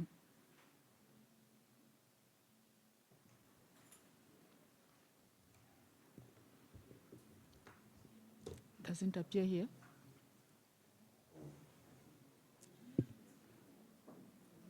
Brother Rodrigo Perez is a Franciscan brother from Brazil with a degree in civil engineering, advisor to the Special Commission on Integral Ecology and Mining, and Mining of the National Conference of Bishops of Brazil. He is a member of the coordination team of the Inter-Franciscan Service for Justice, Peace, and Ecology, linked to the Conference of the Franciscan Family of Brazil. He has 40 years' experience with mediation of land conflicts and fighting against the impact of mining, particularly within the framework of the Pastoral Land Commission. Brother Rodrigo, welcome to share your experience with us and to challenge us in this journey that we have started together. Welcome.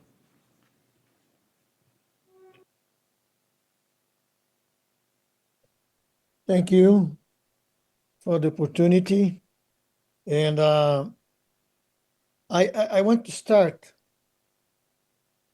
with a short prayer and telling you where I'm basing my reflection.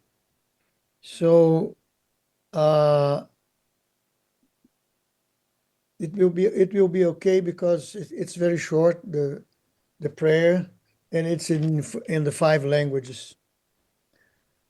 God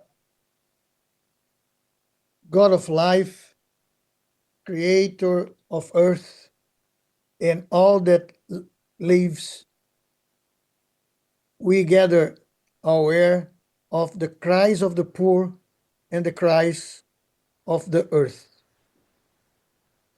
We place before you wounded territories, exploited peoples, and broken relationships in our world. Grant us attentive hearts to listen, clear eyes to discern, and courageous spirits to act for justice, peace, and the integrity of creation. Teach us to choose care over control, life over accumulation, and solidarity over fear. Amen. My talk will be based in a few documents. The first one is the so-called A Call for Climate Justice and the Common Home. This is a document, a message from Catholic Episcopal conferences and councils of Africa, Asia, and Latin America. It was prepared, but it goes beyond for COP30. And it's the Catholic Global South reflecting about the issues. And of course, take into consideration ecological conversion, transformation, and resistance to false solutions. Of course, behind all these thoughts and reflections, we are taking into consideration Laudato Si and this Laudate Deum, which is, from my perspective, an analysis of the world situation, especially related to climate, in the perspective of Laudato Si. I will be also reflecting from the perspective of the People's Summit, which was a process towards COP30, and that during COP30, it reflected, and from a different perspective than the official negotiations from the multilateral system organization, which is the UN, the United Nations. 6 axes that I will try to highlight in my talk. That because this comes from what we've been called grassroots multilateralism. And from the thematic social forum on mining and extractive economy, which is a huge platform, international platform, was also present at the People's Summit, that reflected on the false narratives of green transition, and of course taking more the final declaration of the thematic social forum on mining and extractive economy at People's Summit.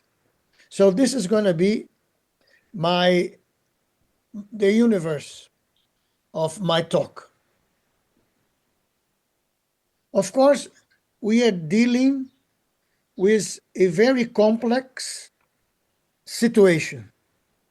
And I'm starting from the perspective that we are living a civilizational, moral, and spiritual crisis. With what is this? I bet, and others have reflected about this in this big workshop program. So there is a profound civilizational crisis that is marked by the convergence of social injustice, ecological devastation, and the weakening of multilateral cooperation. What are often presented as separated crises, and Pope Francis had already talked about this. There's not two crises. There is just one crisis: social and environmental, economic and environmental crisis.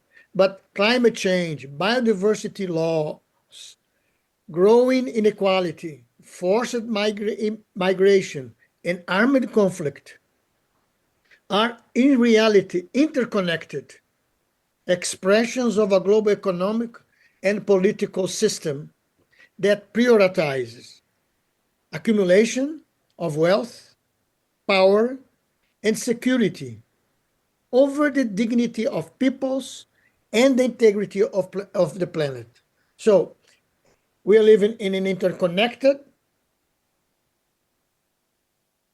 crisis, which the different elements of this crisis in synergy are creating this civilizational, moral, and spiritual crisis.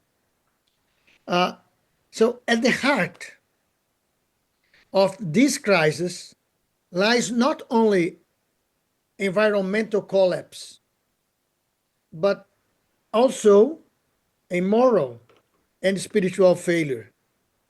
The inability of the international community to act together for common good in the face of planetary emergency is a sign of the crisis of the multilateralism. So for justice, peace, and integrity of creation ministries, for JPIC as our way of living, not only of acting, because JPIC are dimensions of the Christian charisma and from different congregations also. This moment calls for critical discernment, ethical clarity, and renewed commitment to international solidarity.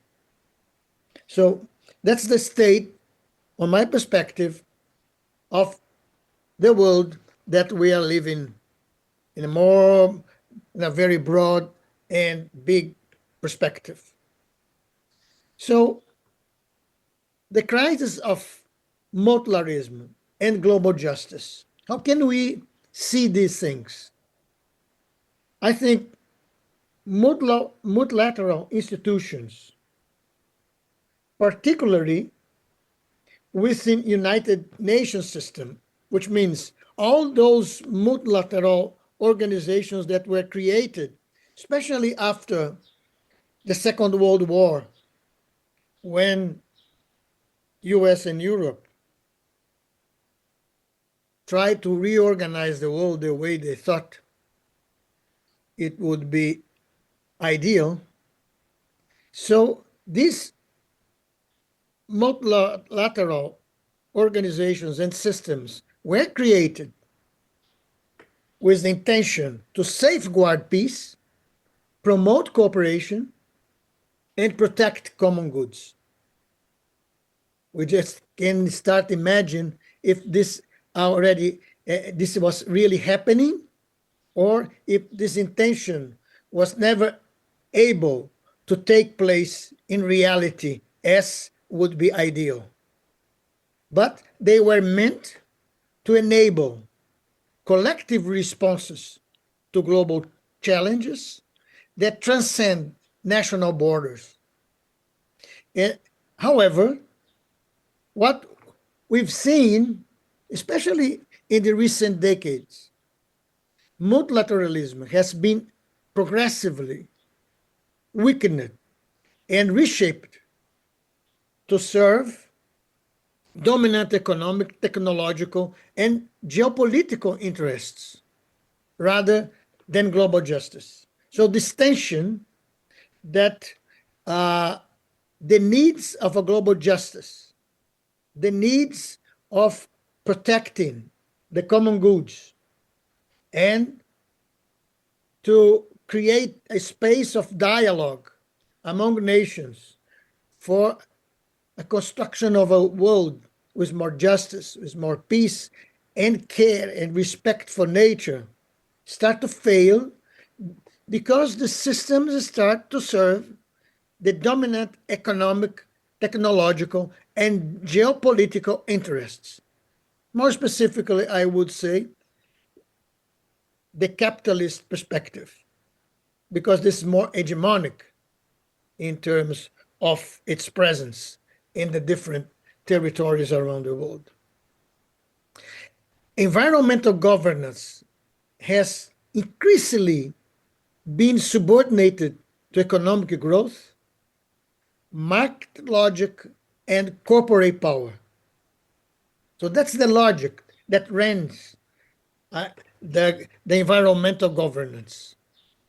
And it's interesting when, especially after 1992, we start talking about sustainable development, not sustainable societies, not talking about sustainable world. We're talking about sustainable development, where economy is a center. And we know when you talk about economy, what does it mean?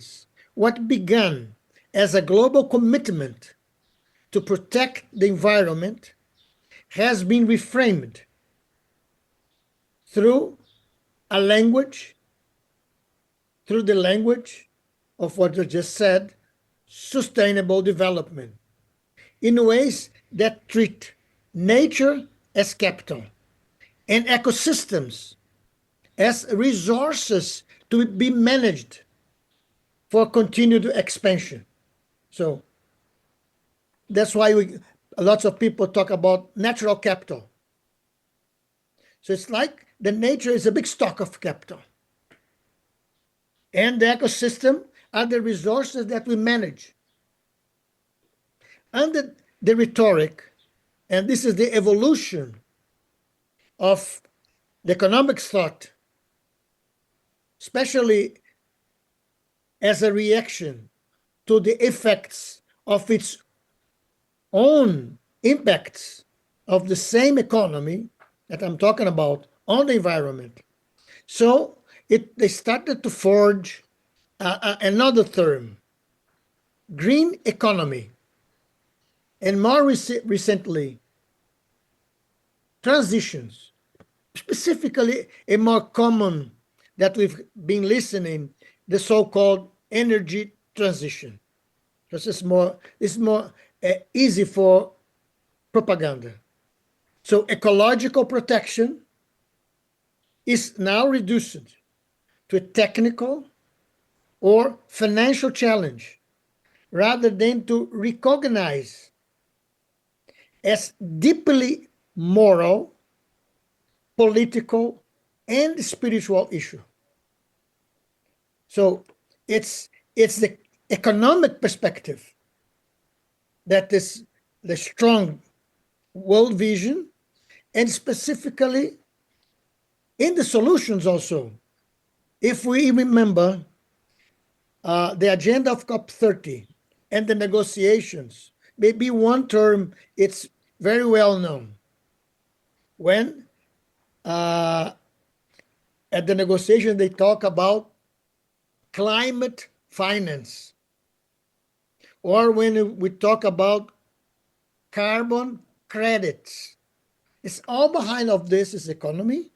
All behind this is the financial system, our investments. It's a big business. And it's interesting. When we want to reflect, like the stock take of what have been done in this process of COP30, it's more an economic reflection than an ethical reflection. I think these points are important for us to have a view of the question. So this shift has produced a dangerous illusion that the climate crisis can be solved without confronting overconsumption. We could say also overproduction, extractivism, militarization, and deeply unequal power relations. So this proposal creates on us a dream, an illusion that this is going to be solved without touching a lot of the main problems that we are living in. So multilateral agreements increasingly favor market-based and security-driven solutions, while failing to address historical responsibility, structural injustice, and the unequal distribution of environmental and social costs. Of course, this is all related to also to the perspective that when I look to the planet, when I look to different species, to the different elements of this planet, I see them as resources, not as common goods. And in my talk, when I'll be referring to goods, to common goods, I'm not referring only to common goods in the perspective of common goods for the humanity, but common goods for the nature itself.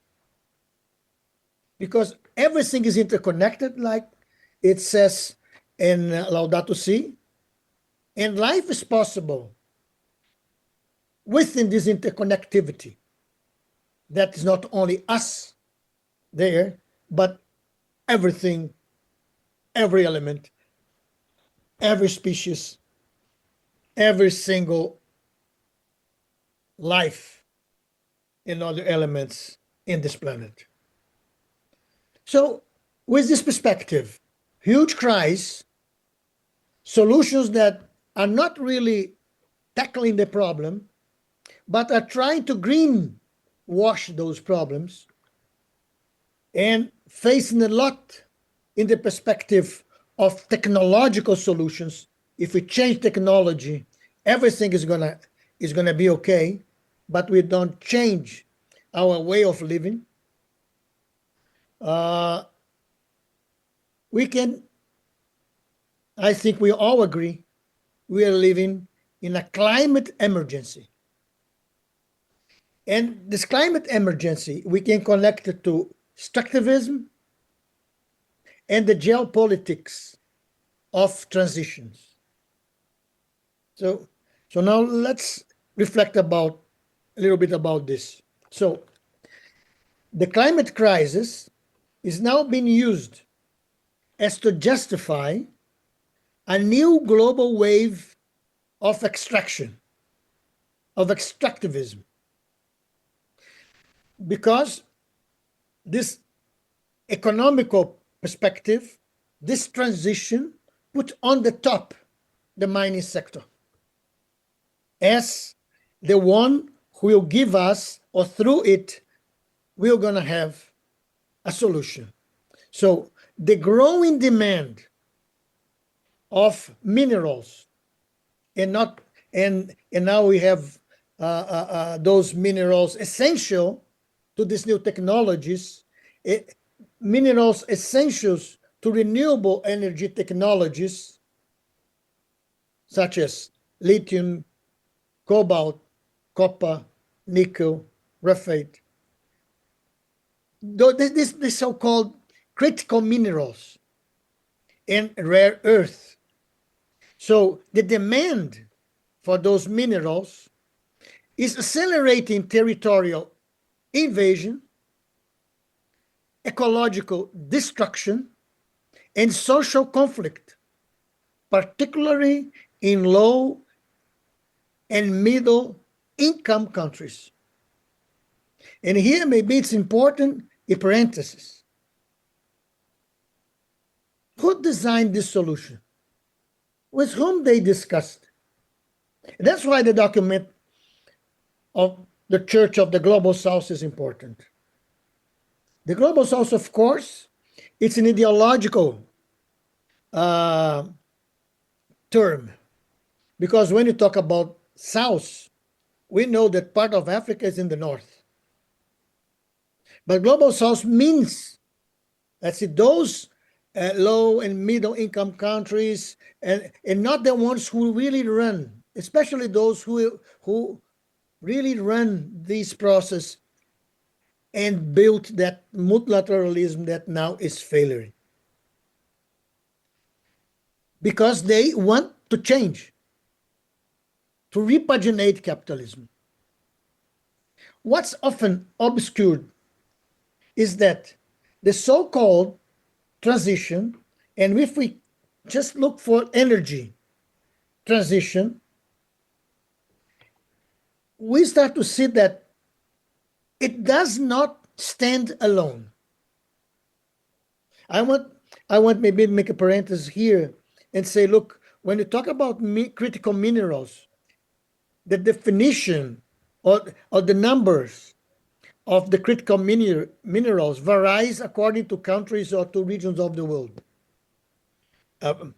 Some, I think more than a decade ago, EU started, I think, well, I don't know if it was with 12 or 14, indicating 14 critical minerals. Now they're talking about 36. US talk about 50, and so on. So this is a huge competition. Where are those minerals? This is something that we're going to reflect. But what I'm saying is, what is masked is that the so-called energy transition does not stand alone. It is inseparable from the digital transition and the military transition. All three transitions depend on the same foundation, the massive expansion of mining, because all of them need these so-called critical minerals, rare earths, etc. in some different elements, but about the same. So under the language of sustainability, innovation, and security, a new phase of extractivism, of an extractivist capitalism is advancing. The history has shown us that in Africa, Latin America, many places in Asia, the extractivist system was connected to the colonial perspective to support the global north standards of life. So this new phase of extractivist capitalism is advancing, one that updates colonial and militarized logics instead of overcoming them. So these critical minerals,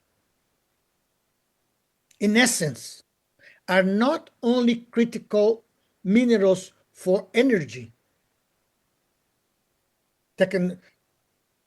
for those technologies that will get the sun and the wind and transform it in energy, but they are also minerals of war.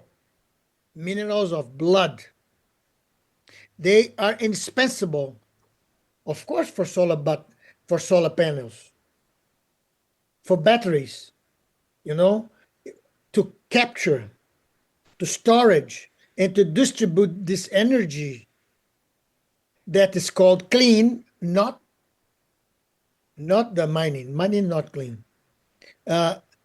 You need those minerals, but also for drones, missiles, satellites, radar systems, artificial intelligence, and digital surveillance infrastructures. When you talk about AI, we need to realize that a bigger part of the AI is utilized in war. For some studies, the recognition of the face for bombing in some places. But AI, at the same time, it's a huge consumption of energy and utilizes also the same materials. It's interesting because they made us believe in one thing. I like to say that when we're talking to the people, where are our files from our computer? We used to say in the clouds. Well, here in Brazil, I used to say, guess what? 3 clouds are landing in Brazil. One I know is from TikTok. Or the other 2, even one is going to be here. It's just those where I live. It's in the Minas Gerais state in Uberlândia, more central part of Brazil, which are huge data centers, huge construction compounds that consumes lots of water and lots of minerals.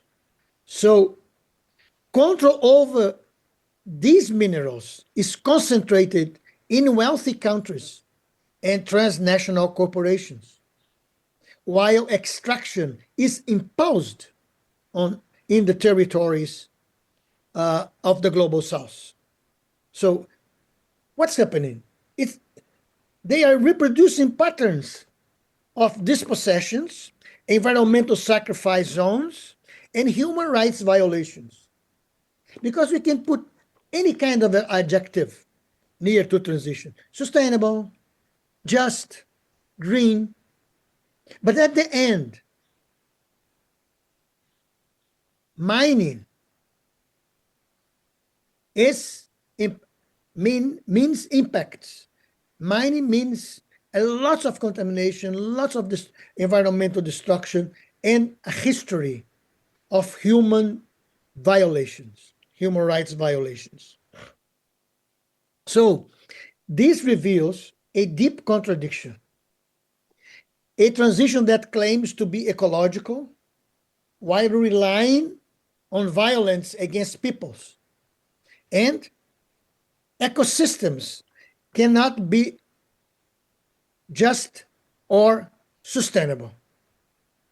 The climate crisis cannot be resolved by intensifying the very system of extraction, militarization, and domination that caused the climate crisis and the many crises that we are living. So that's the problem. The official multilateralism that exists, it's not able. The absence of the US at COP30, for example,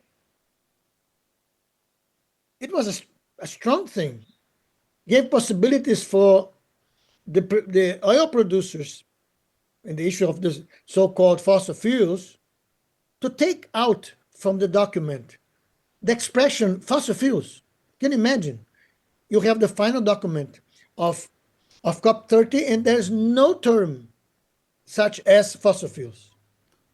So then as we see climate emergency and reflect on extractivism and geopolitics of transitions, we need to see climate crisis, geopolitics, and the erosion of international solidarity.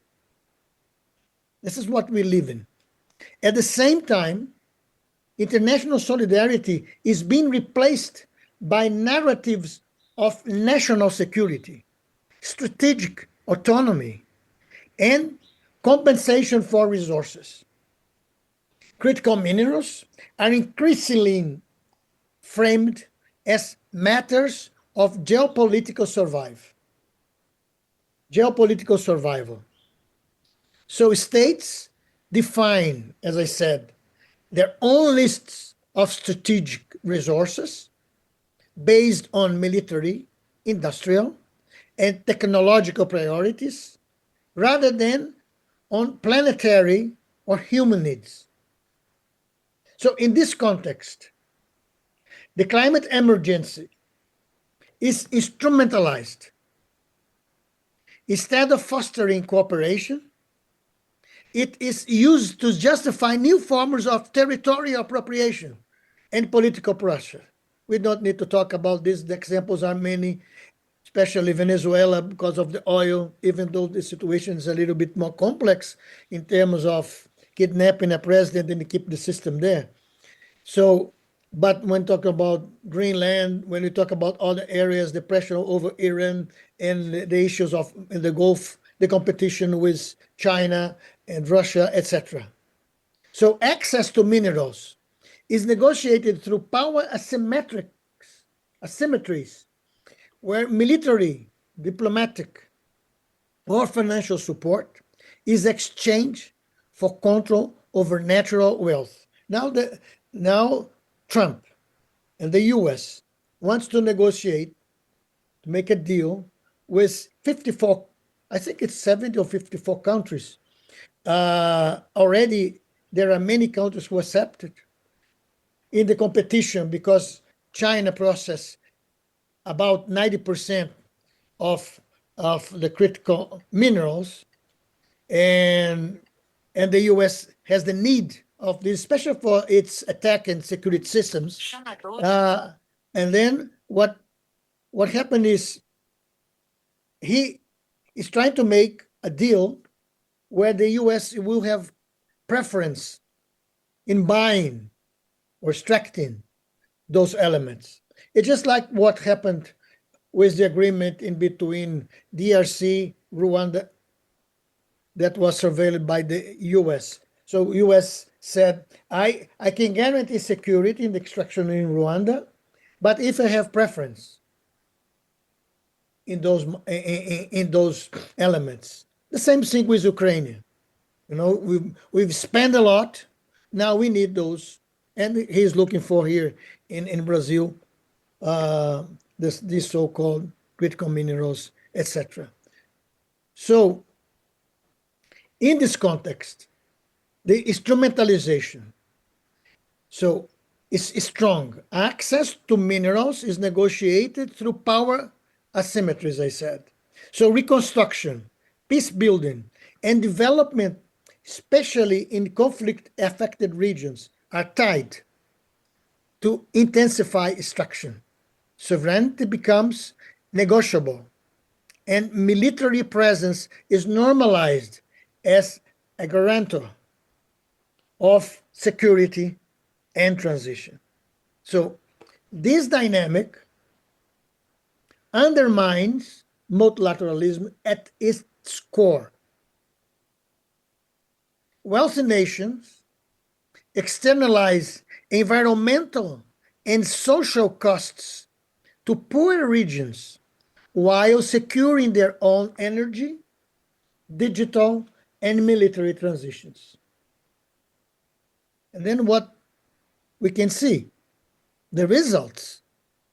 The result is fragmentation, mistrust, and deepening injustice, particularly for indigenous people, traditional communities, small farmers, family farming, women, and marginalized community who bear the heaviest burdens. That's why I make a observation here. That's why in the People's Summit, we were discussing, I was part of the political commission of the People's Summit, what was a coalition of hundreds of civil society organizations, social movements, groups, indigenous peoples, etc. We focused on 6 axes. First one, living territories and sea territories, because we need to consider the sea as territories. Pacific Ocean, for instance, and all the island and all the people who live there. So popular and food sovereignty together with this. So everything that we reflect needs to start from the territories. Second X that we need to put together. Historical reparation. How are they? Combating environmental racism, false solutions, and corporate power. We need to reflect about this. A third action. What is this just, popular, and inclusive transition? What's behind it? What transition we're talking about? The fourth axis is against oppression, for democracy, and people's internationalism. This is really important. Democracy is fundamental. What's living in the US nowadays and how it's, especially the far right, is growing, it's a tax, the capacity of people to organize and the capacity of to build a different multilateralism. But the fifth axis is just cities and vibrant urban peripheries. We can't avoid the urban issue from the climate crisis that we live in. Majority of people in the world already lives in the cities, and the impacts are really strong in the environment. And the sixth X is popular feminism and women's resistance in the territories. So, so here you can see that what's being built, it's a different type of multilateralism. So true multilateralism cannot be built on competition, militarization, and sacrifice zones. It must be rooted in solidarity, shared responsibility, and care of our common home. So I want to go a little bit more deep in the perspective of the invisible mining behind digitalization and militarization. The digital transition is often perceived as immaterial. They put on our mind that internet is an immaterial thing, and clean, suggested by the terms such as clouds, I just reflect about, virtual world, artificial intelligence. But in reality, it depends on a vast physical infrastructures, like, as I said, data centers, servers, cooling systems, constant energy supply, and enormous quantities of water and minerals. Digitalization also fuels militarization. Artificial intelligence, surveillance system, and military command technologies intensify demand of critical minerals and energy, while reinforcing patterns of control, monitoring, and violence. So there's a fast, rapid technological turnover, planned obsolescence, and growing data consumption, of course, accelerate destruction, resource depletion, and waste, contradicting claims of sustainability. So together, the energy, digital, and military transitions are consolidating a new military mineral complex. For those who are from the US, maybe you need to to remember that after the Second World War, this term was set by Eisenhower, industrial, military, mineral complex. And Truman set all the post-war policies in this perspective. So in this system, mining becomes the backbone of energy systems, I'm talking about now, digital economies, and warfare. So technology does not reduce extraction, it accelerates it. And of course, what's behind? A war to know who will control the supply chains. Because who control the supply chains, control those critical minerals, and then we'll have all these aspects controlled under his power, its power, which is the digital, the military, and energy. So defense priorities increasingly determine which minerals are considered critical. It means for Europe, there are going to be some minerals that they don't have, but it's interesting that mining extraction got back. It's Portugal, Spain, Finland, Turkey. We met them at the Thematic Social Forum in Indonesia in 2023, discussing the impacts of mining in Europe. So this is a little bit the state of the issue, very resumed. And then I think it's important now to reflect on ethical and spiritual vision, from accumulation to care, as we work for justice, peace, and integrity of creation.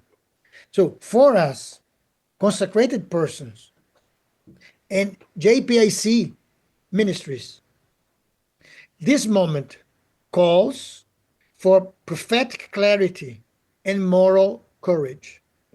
Face traditions, and not only our own tradition, Christian tradition, affirm that the goods of the earth are not commodities, but common goods belonging to humanity and to creation itself. So it's really important, this, recognizing nature as subject of rights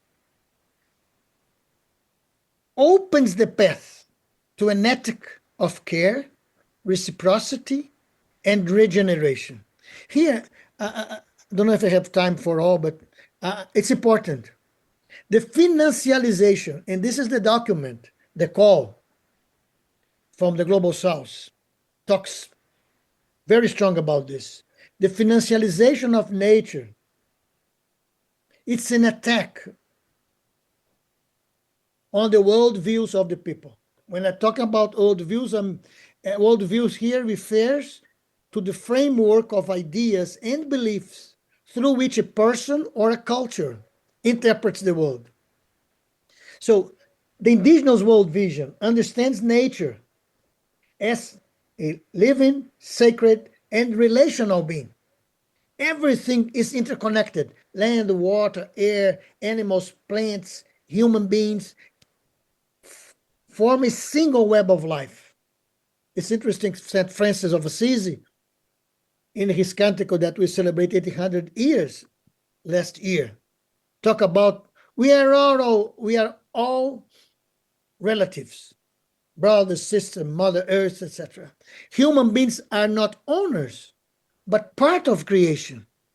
From this spiritual and ancestral relationship emerges an ethic of care, reciprocity, and balance, an economy of sufficiency. Pope Francis talked about in Laudato Si, hep sobriety, grounded in the respect and communion. In contrast to modern capitalist logic, the modern capitalist logic has reduced nature to a set of resources and assets available for exploitation.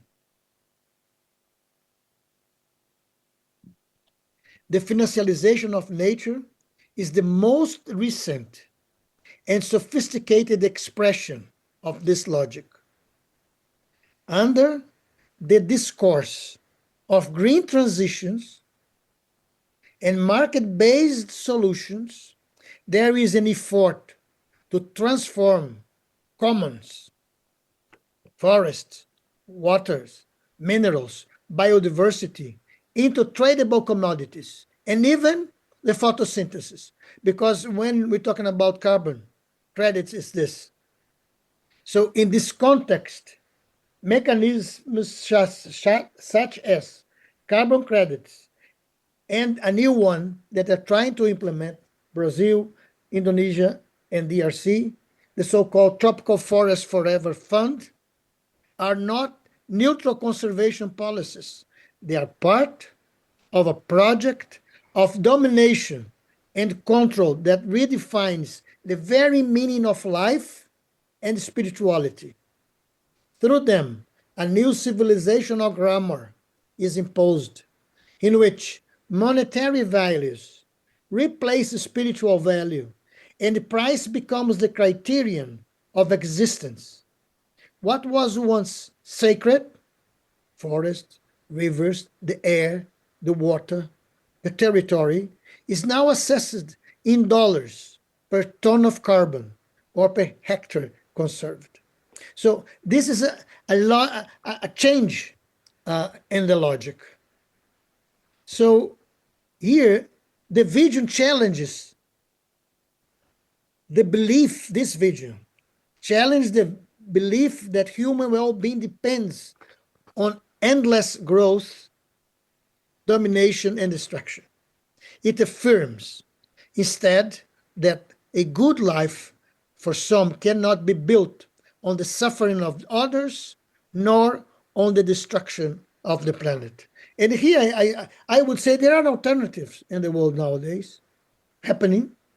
Of course, the world vision of many communities, many traditional people, many indigenous people are contemporary to us. I'm not talking about the past.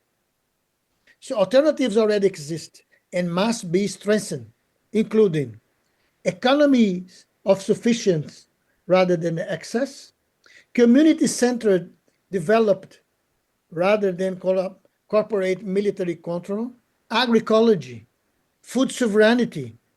How many peasant groups, movements, Via Campesina and others struggle for this, and urban gardens, cooperative housing, dignified work, and universal access to health and education. Of course, this is basic and necessary democracy. Secular life sustaining models of production rather than linear growing structure. So if we take the territories on our work as places of resistance, hope, and new future, I think we start to build something across many countries, especially in the global south. Communities affected by mining and extractivist projects are organizing to defend their territories and to propose alternatives. I want to insist, we're not in favor of transition. We don't want to transit inside the capitalism. We need transformation. So these struggles that are happening now in many different parts of the world reveal that territories are not only spaces of conflict, but also space, and I know that many of you know it, places of resistance, creativity, spirituality, and the construction of a new socioeconomic and ecological relationships. And here, I think we should reflect on what many of the movements, people's organizations, religious groups, faith-based groups in different places, indigenous peoples, are advocating. One important, and it's more connected to the work I'm involved is the so-called territories free from mining. And there are some key principles in this that are very interesting. First, because when you start to fight for this or to organize in this sense, we are challenging unequal control over common goods and environmental injustice. In other aspects, we are defending biodiversity and life-centered economic alternatives. We are also practicing autonomy, participation, and solidarity, demanding justice, full reparation for damages, and accountability of corporations and governments. And what we're doing, we're saying yes for a different way of living, affirming the right to say no to projects that threaten life. So territories free from mine are not merely geographic zones where extraction is not permitted. They are political and ethical constructions forged through popular mobilizations, prior consultation, legal instruments, and collective decisions making.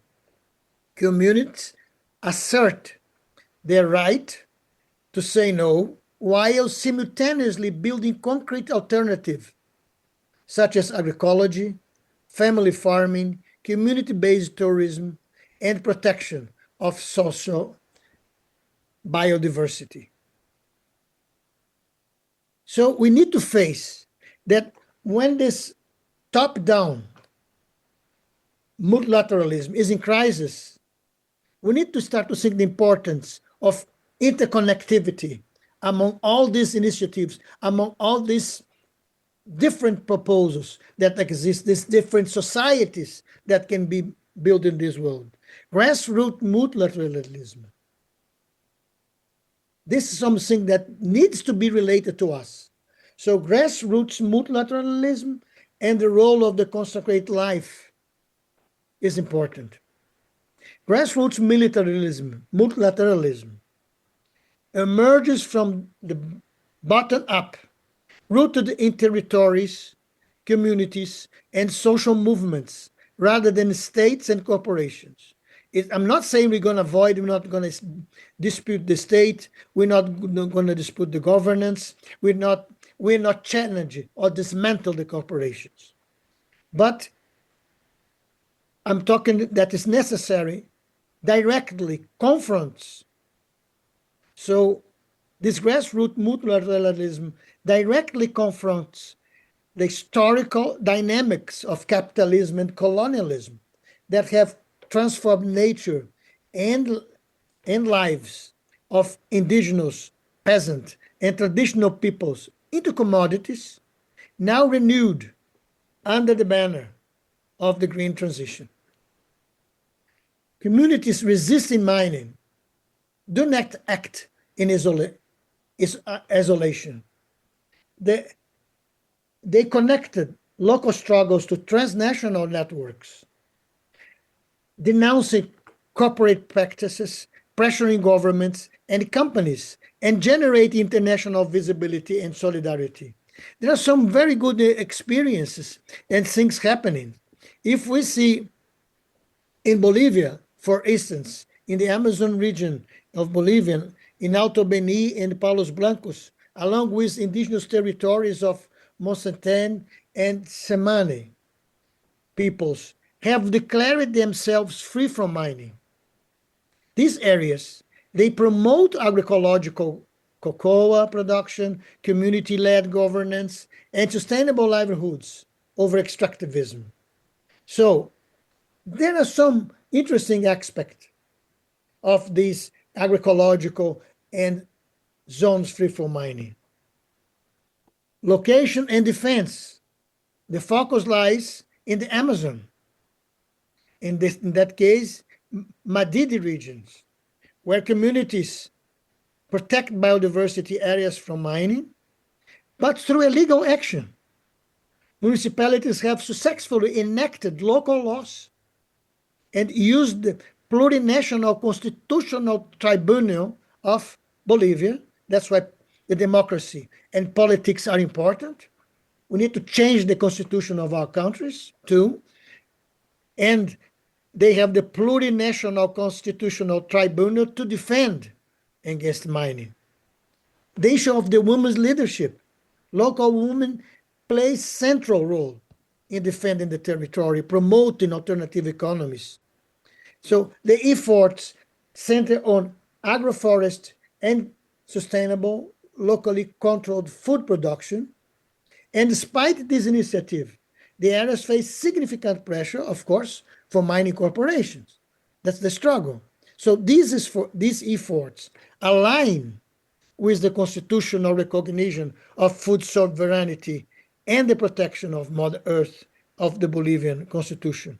But we can say also in Mexico, some regions in Mexico, some municipalities have emerged as leaders in agroecology while actively opposing of remaining free from mining activities.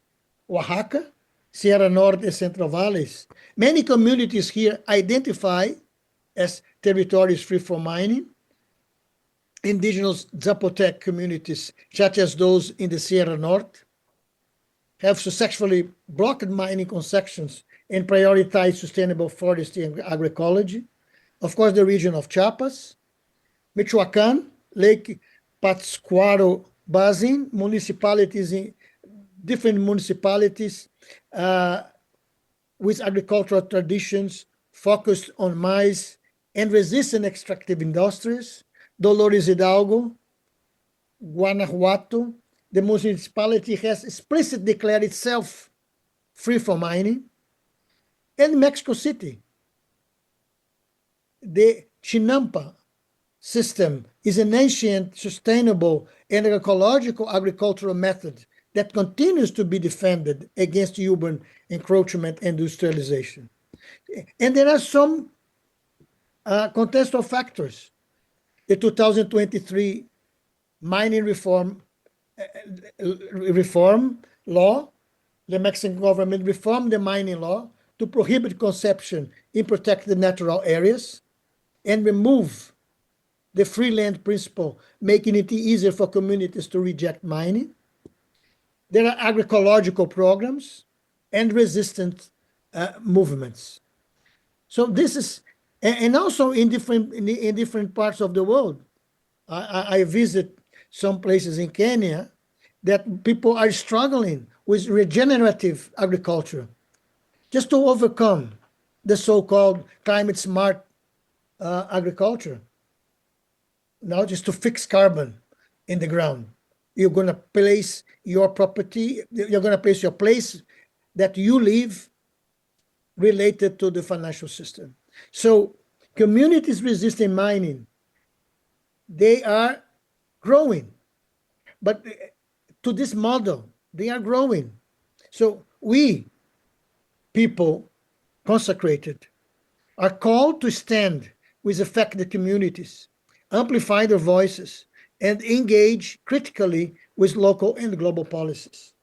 JPIC ministries can help weave these struggles into networks of international solidarity that transcend borders and challenge the moral bankruptcy of militarized and extractivist solutions. In a time of climate emergence and fractured multilateralism, consecrate life can witness to another way of being, rooted in care, then control, communion, then competition, and hope rather than fear. Only through a truly extractivism, when you talk about, and I'm ending, when you talk about post-extractivism, not saying there will be no extraction, but we can't have in this planet an economic system totally based on intensive and extensive extraction. and we don't discuss about consumerism. Just making a very small example that could help. Why are we discussing EVs, electrical vehicles? We should be discussing what kind of cities we want. Are we going to continue one family, one car? How is transportation? What's energy for? Why we spend energy? Why many places in the world there is no energy, where some are just wasting energy? So only through truly post-extractivism, extractivist economy, decolonial economy, and life-centered transformation, we can have a response to the climate emergence. And the response to the climate emergency become a path. Excuse me, there's no translation for, some don't have translation. No? Okay, it's okay now, thank you. Okay, so only through a truly post-extractivist, I said decolonial, and life-centered transformation can the response to the climate emergence become real path toward justice, peace, and fullness of life, rather than a continuation of domination and death under new names. I just think we need to rethink which kind of green future they are preparing for us, they are constructing, they are proposing. And we need to recognize how transition promises hide inequalities and old forms of exploitation. We need to discuss why many green transition solutions are false, why they do not seek to change the system we're living in, and why we need a post-extractive systemic change. The green transition is sold as a response to the climate crisis, but it conceals a global race for critical minerals. The proposed model presents mining as solution, demanding different kinds of minerals, meaning more extraction. So what we are witnessing is a corporate race that intensifies environmental devastation, militarization, and colonialism over global south. If we get, even with the conflict, US, NATO, etc., but military budgets are growing everywhere to secure strategic minerals, showing that this transition is also a war agenda. Another issue I try to reflect is that under the discourse of clean energy, we see violent, polluting, and exclusionary practices in transition mineral extraction. Important to reflect that sustainable mining does not solve social environmental damage. It merely repacks extractivism because it's intrinsically incoherent to talk about sustainability when you talk about mining. Green capitalism promises technological solutions, but ignores that we live on a finite planet, while the system demands finite, while this not our system that we live in demands infinite growth. So as a result, new frontiers of exploitation open up, generating environmental destruction, displacement of communities. For the global north, the energy transition is big business that spans markets and increases economic control. But this shapes public policies, weakens environmental laws, and ignores communities. This is colonial transition. We must ask transition from whom and paid for by whom. So the core of the problem, it's in our economic model, which relies also on extractivism, which treats nature as a commodity. There will be no real solution as long as we maintain an economy based on intensive extraction, extensive consumerism, and unlimited production for consumption. We need a civilizational transformation that dissimulates corporate power and confronts neocolonialism. This transformation must ensure, when we see the figures of the studies, most of these minerals are near or within indigenous lands. So we need to ensure that indigenous peoples, traditional communities, can say no to mining, can say no to the different types of development they bring to the territories and say what they want, but they need to be informed. This is one of our work. When we put money mixed with the solutions and give money to the communities, we make it extremely more complicated. So we must to recognize the rights of nature as a foundation for sustainable and democratic life. If I had to make some questions, we're not going to do, I would say we need to look at our own contexts and ministries. Where do we see the crisis of multilateralism affecting the lives of peoples and creation? And try to identify clear examples. Another question I think we as JPIC, we should do is, how do the links between climate action, extractivism, digitalization, and militarization resonate with what we witness on the ground? What ethical or spiritual tensions does this rise for myself, for you, as consecrated person committed to justice, peace, and integrity of creation? And another question, and I close, what forms of international or translocal, if there is this word, solidarity are already emerging from our experiences, from what we see in the regions where we are, in the territories we live, and what new ones are needed? How we as JPIC people on our ministries and as consecrated help connect local struggles with broader networks, grassroots multilateralism, and prophetic witness.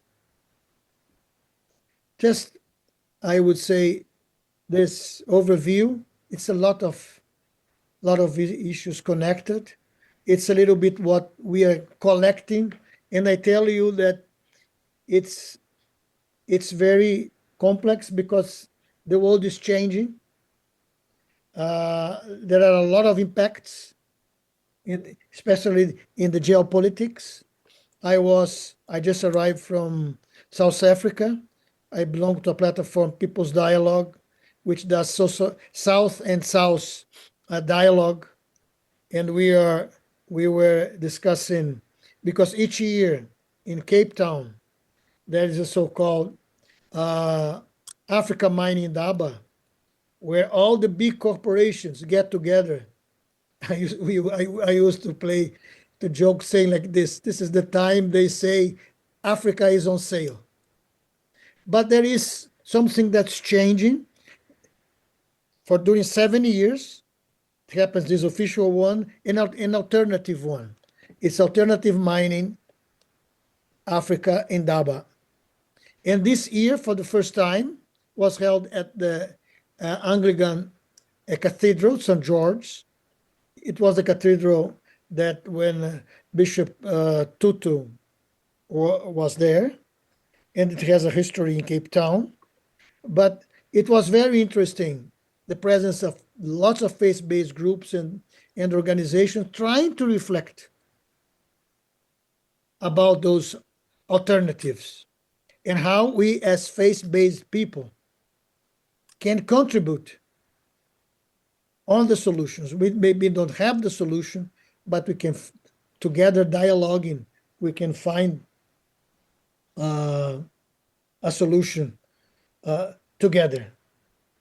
And in a few days, I will be in Rome because Churches and Mining Network that I also belong in Latin America, in the Americas, but more specifically Latin America and the Caribbean. We're going to be presenting our divesting on mining campaign, which is very difficult, but we need also to remember that many church organizations, religious congregation, orders, etc., invest on mining. And churches, not only Catholic. So it's very important issue to reflect in the perspective of ethical investments and so on. Well, thank you. I talked a lot. I feel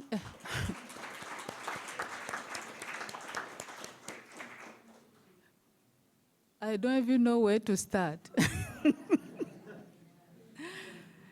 Really, Brother Rodrigo, thank you so much for helping us to see the complexity of this issue, because it is not a simple thing that we can deal with. And you have even shown us the history of how multilateralism has started to fail. Already in the 90s, they brought the idea of what? Sustainable development, which was already a false solution. Because when you put money in the center of something, things don't go the way it is supposed to go. And we just see the same trend into today. The false solutions that were started continue today. And today now they paint a picture for us. What is it? Green economy. I have never seen green economy. Anybody has seen green economy? Or green energy? Have you ever seen green energy? I've never seen it. So it is just the same thing that is changing names, but it's just the same pattern. So you have challenged us. You have given us possibilities. And if we take them, it can help us to have a starting point, okay? So really, and the fact that you started with those three concrete issues, the Global South Conferences of Bishops, outcry, and the resistance, plus the People's Summit, and this all showing the false solution that people are tired, you know? So I think that as religious also, you have given us the challenge now, and I hope that my brothers and sisters, when we leave here, please, don't let what you have heard stay here. Go with it. So now we would like to, if people have questions, you have given us a lot of questions to reflect. That they are for our reflection. But maybe people have also questions to ask you. And I will ask Lucia to check on the chat for those online. And then those in presence, if you have questions, please, Brother Rodrigo can help you answer them. So you can start with the online while the people are still thinking.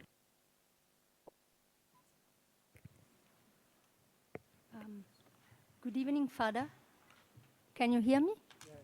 Okay. Yes. So the first question is, first of all, I thank you, Father Rodrigo, for your insightful presentation. The question is, we as religious possess a wealth of information and the power to effect change, but decision makers don't care. How can we transform our ideas into proposals that they perceive as beneficial to everyone and adopt? This is the first question. The second is behind of the new colonization of our countries, there is some few multinational companies which have concrete owners who overprofit. Is it possible to give the names of them? Then two more. What is your opinion about the dualistic view of the reality as subject and object, which seems the philosophical roots of the ecological crisis? Is the doctrine of the Church free from this dualism? This is also in the chat. Then, okay, that's all. Thank you, Father. Brother Rodrigo, you can answer this and then we will collect more. Thank you. Can I answer this? I said, yes, go ahead, and then we Okay. can collect more. Yeah. All right. Well, I think how to do what to do. I think I think we need to get involved. I think we need to go where things are happening. I remember when I joined religious life. At that time, there was a huge discussion about inserted fraternities. I don't know if the white-haired people here remember. And that was a huge discussion that involved not only where and how to live, but also formation. And of course, there were other times we had some difficulties, especially in Latin America, related to intervention of the seminars and the discussions of if it's okay or not, liberations theology, but it break a little bit the impulse. But I remember when I went to work at the JPIC office of the OFM in Rome, I saw on the bookshelf a book about the sick of a meeting that had happened. This was in 2003, 2004. That happened in Europe a few years before about insert fraternities. There were many. So as much distant we are, I know that's a huge discussion. Is to be insert is an issue of geography, or it's an issue of option? I think it relies on both in different manners and the possibility and capacity of each one. I wouldn't be so restricted to say, if you're not there, nothing happens. We can help from so many, because many times we start in the fields and then the struggles and the service take us to many different places. But I think is to read, this is a little bit like what we used to say since Vatican II, to read the signs of time. Read the signs of time is nothing magic. We read with our lives and together with the people. There are so many initiatives and discussions. I think the approach to bring who we are, and let's see what's going to happen. To name, I don't know if I understand, to name who is doing this, there's a whole list in terms of corporations. There's a strong movement. It's called Dismantle Corporate Power. I've been, especially during the period of the World Social Forum, I've been in some meetings of this group that still exists and show us how the structures of the global economy, of the corporations destroy. Big corporations, there are many, but Nowadays, I would say that would be nice to remember the inauguration of the term of Trump. Remember who was near to him? All the big guys from the big techs. I think these are one of the corporations nowadays that are taking control, and it's a huge control. And here I put this competition: China, U.S., Russia, and other countries, and at the same time, all the insecurity that we are living. But I would say what's new, relatively new, in terms of the responsibilities are those from the big techs. And I think we had a gift, strong gift, which was Pope Francis. Laudato Si, which is, we can see Laudato Si from many perspectives. I think it's, of course, first of all, it's his insight. We can see from more spiritual perspective, was the Holy Spirit inducing, but the Holy Spirit goes also through the reality, but also the capacity to have people that put together that document. It's a compilation of a lot of things that we already knew but never had put together. And the capacity to kind of overcome and put the centrality in life as a whole, and we within life.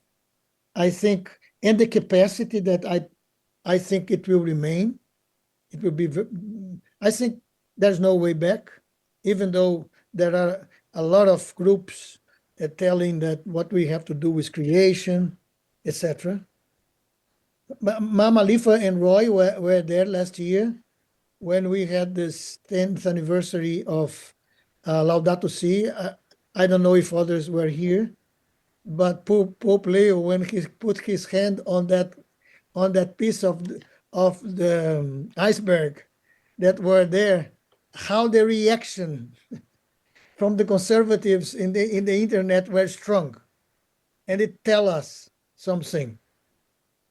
It's impossible to please that people. Or you do what they want, or there's nothing to do.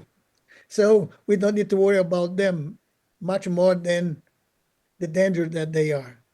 We need to go ahead and go on. And I would say, as a proposal, if we all take this document that I showed in the beginning of my talk, I will put here again. So I think as a document, not only for I'm going to say for the time of COP, this document here, a call for climate justice and the common home, ecological conversion, transformation, and resistance to false solution. The attempt of this document was to concentrate what is the thinking of the church in the global south about those issues and about the false solution. It's a small document.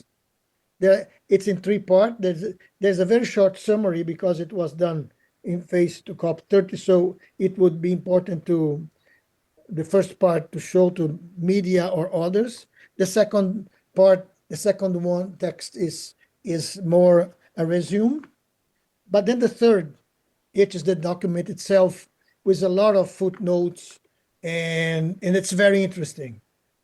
And it's a fruit of a synodal global south perspective. And it was interesting that during COP, Pope Francis sent a video, Pope Leo sent a video, especially for the church, Catholic Church in the global south. It means they saw the value and the importance of the document. Another thing that makes me see that we are on track, it's the number of people, not the official ones, the Secretary of State of the Holy See of the Vatican, but there were 9 cardinals. I don't know how many bishops, and around 1,000 people representing different Catholic organizations in the corridors of the blue zone. I'm not talking about green zone and 10 Tapri tent where was the interreligious place open for everyone and people summit. So it means that this is growing, and we can help in the dialogue with others about this. Sorry, just to say that this document we will share with you, we have it. We will put it in the Google Drive. I think we have in English, French, and Portuguese. And Spanish too. Yeah, so we will share in the Google document so that you can have it. Thank you.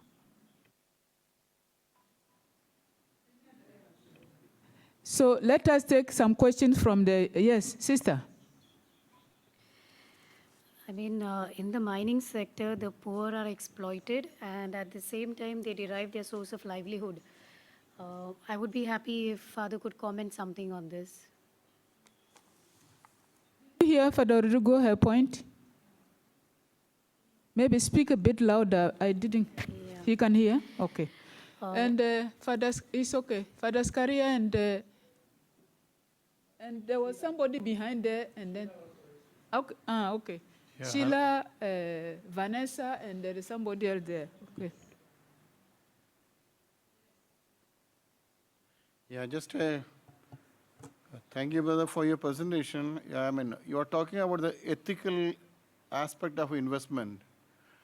You know, I don't want to contribute to the arms producing companies, but the moment I take a ticket for a flight, I'm contributing, because Boeing and Airbus, these are the 2 industries in the world that have both huge producers of arms, as I mean, not arms, the jets for war planes as well as the civilian planes.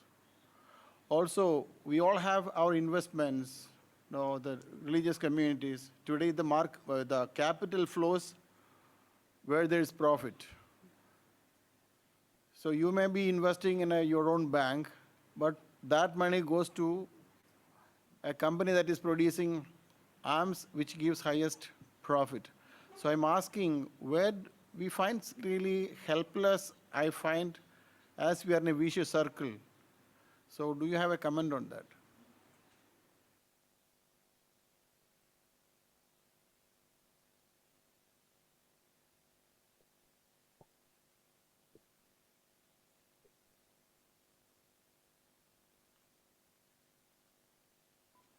Rodrigo, thank you for your wonderful work, 41 years, and you're still doing it better each year. So thank you for that persistence. So I have a question about the fact that the bishops are trying to organize as the Americas. So how is the Global South having an effect on the other countries north of this Global South, where all of the companies have their corporation, their central offices? Do you have a plan to have the momentum that you so well have established in the South move forward to the northern areas?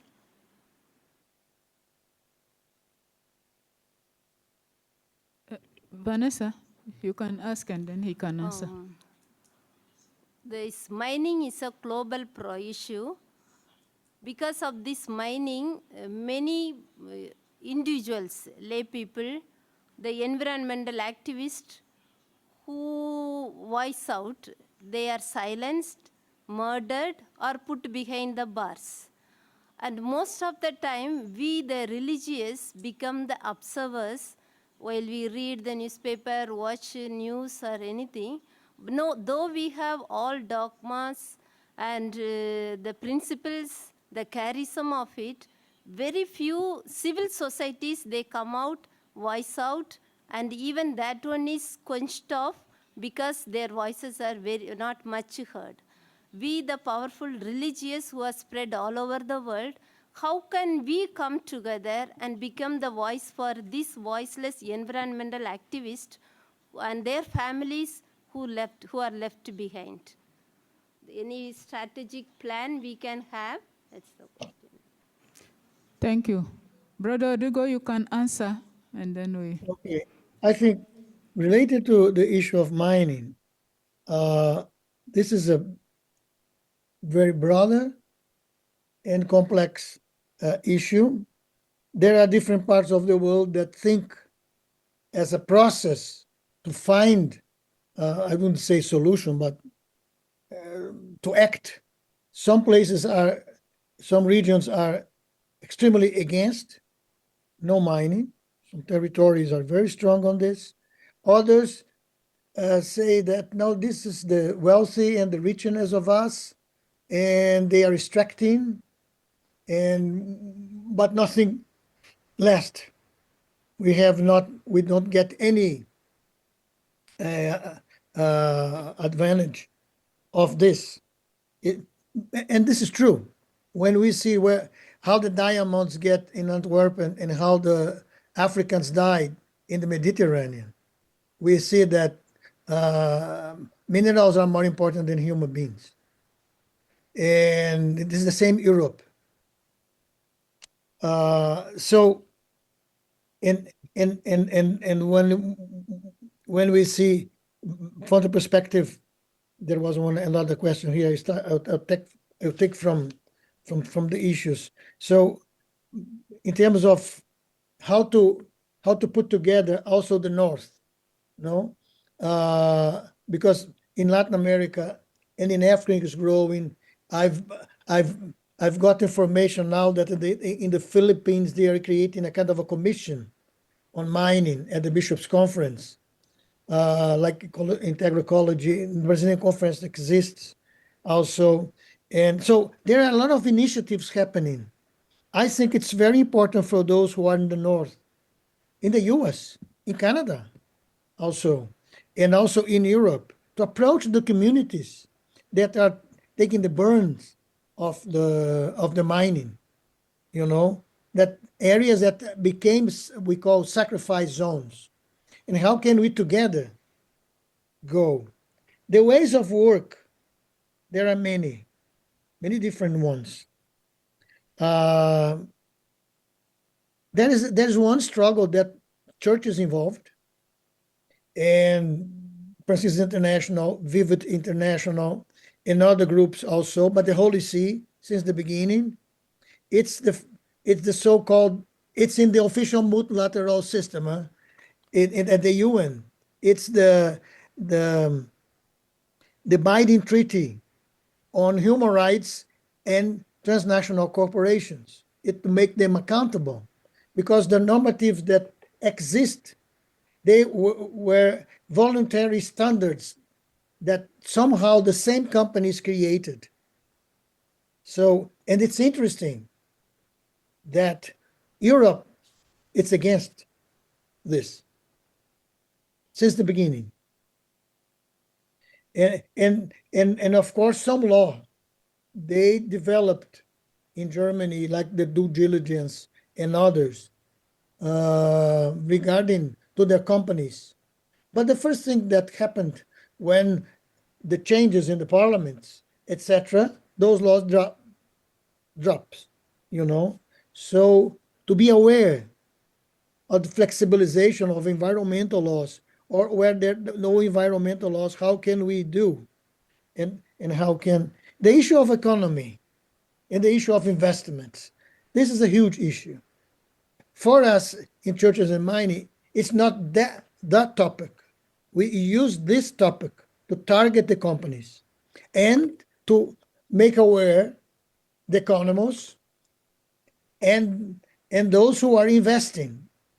The issue of transparency in investment, it's very difficult. When we go to talk and dialogue with investors, it's always the same thing. At the end, they are the ones who really get the profits. But there are very interesting initiatives that may be from us that are not so involved with the big money that we could be struggling or promoting. One is the idea of the economy of Francis. It's interesting that in Brazil, specifically Latin America, a little bit, we decided to call this the economy of Francis and Claire, because we don't want a patriarchal economy, even though St. Francis, it's okay. But the economy of Francis is very interesting, you know. But the World Council of Churches talk about the economy of life. There's economy of solidarity. There are so many different forms. There are groups in different parts of the world. They have their own currency.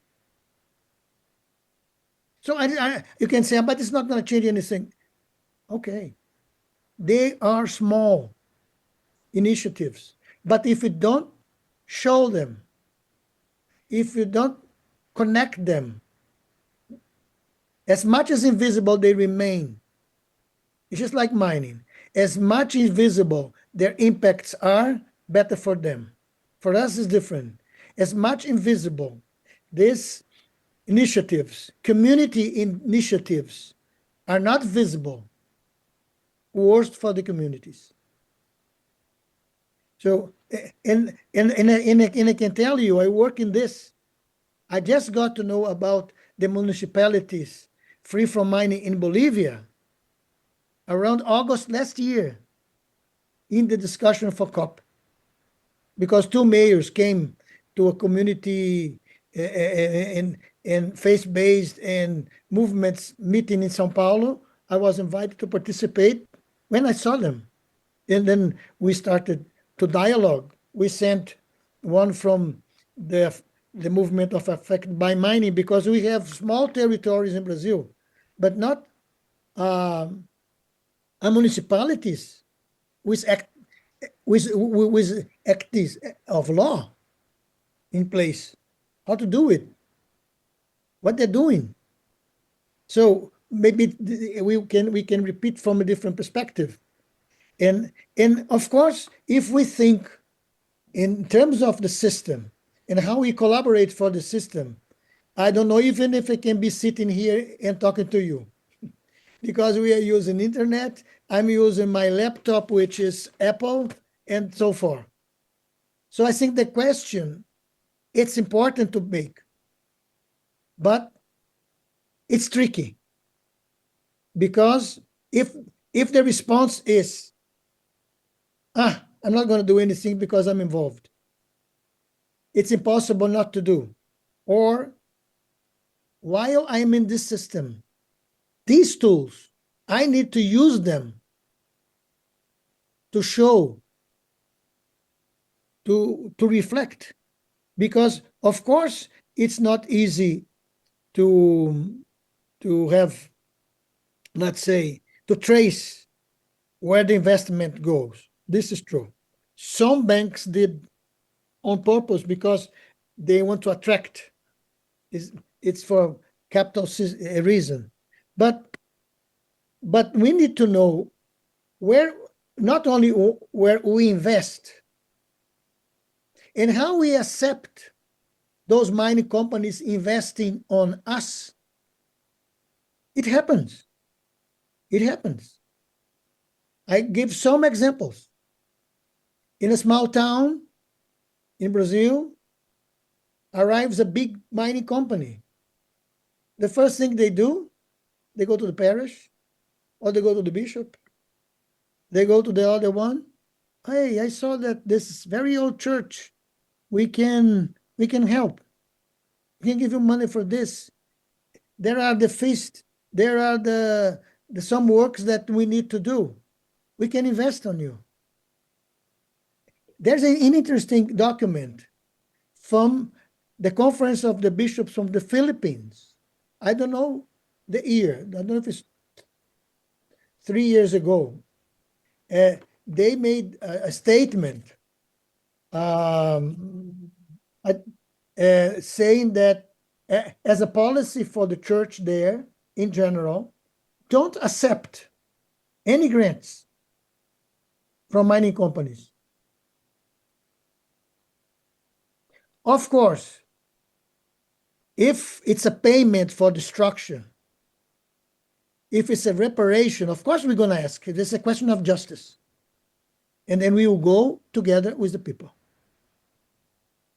But it's not only us investing on them, but they investing on us. Sheila, Mamalifa, Roy, no. How many meetings they do?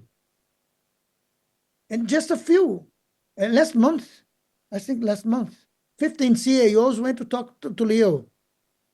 If we don't open our eyes and our ears to understand what happened and try to say, look, let us reflect, which is the interest.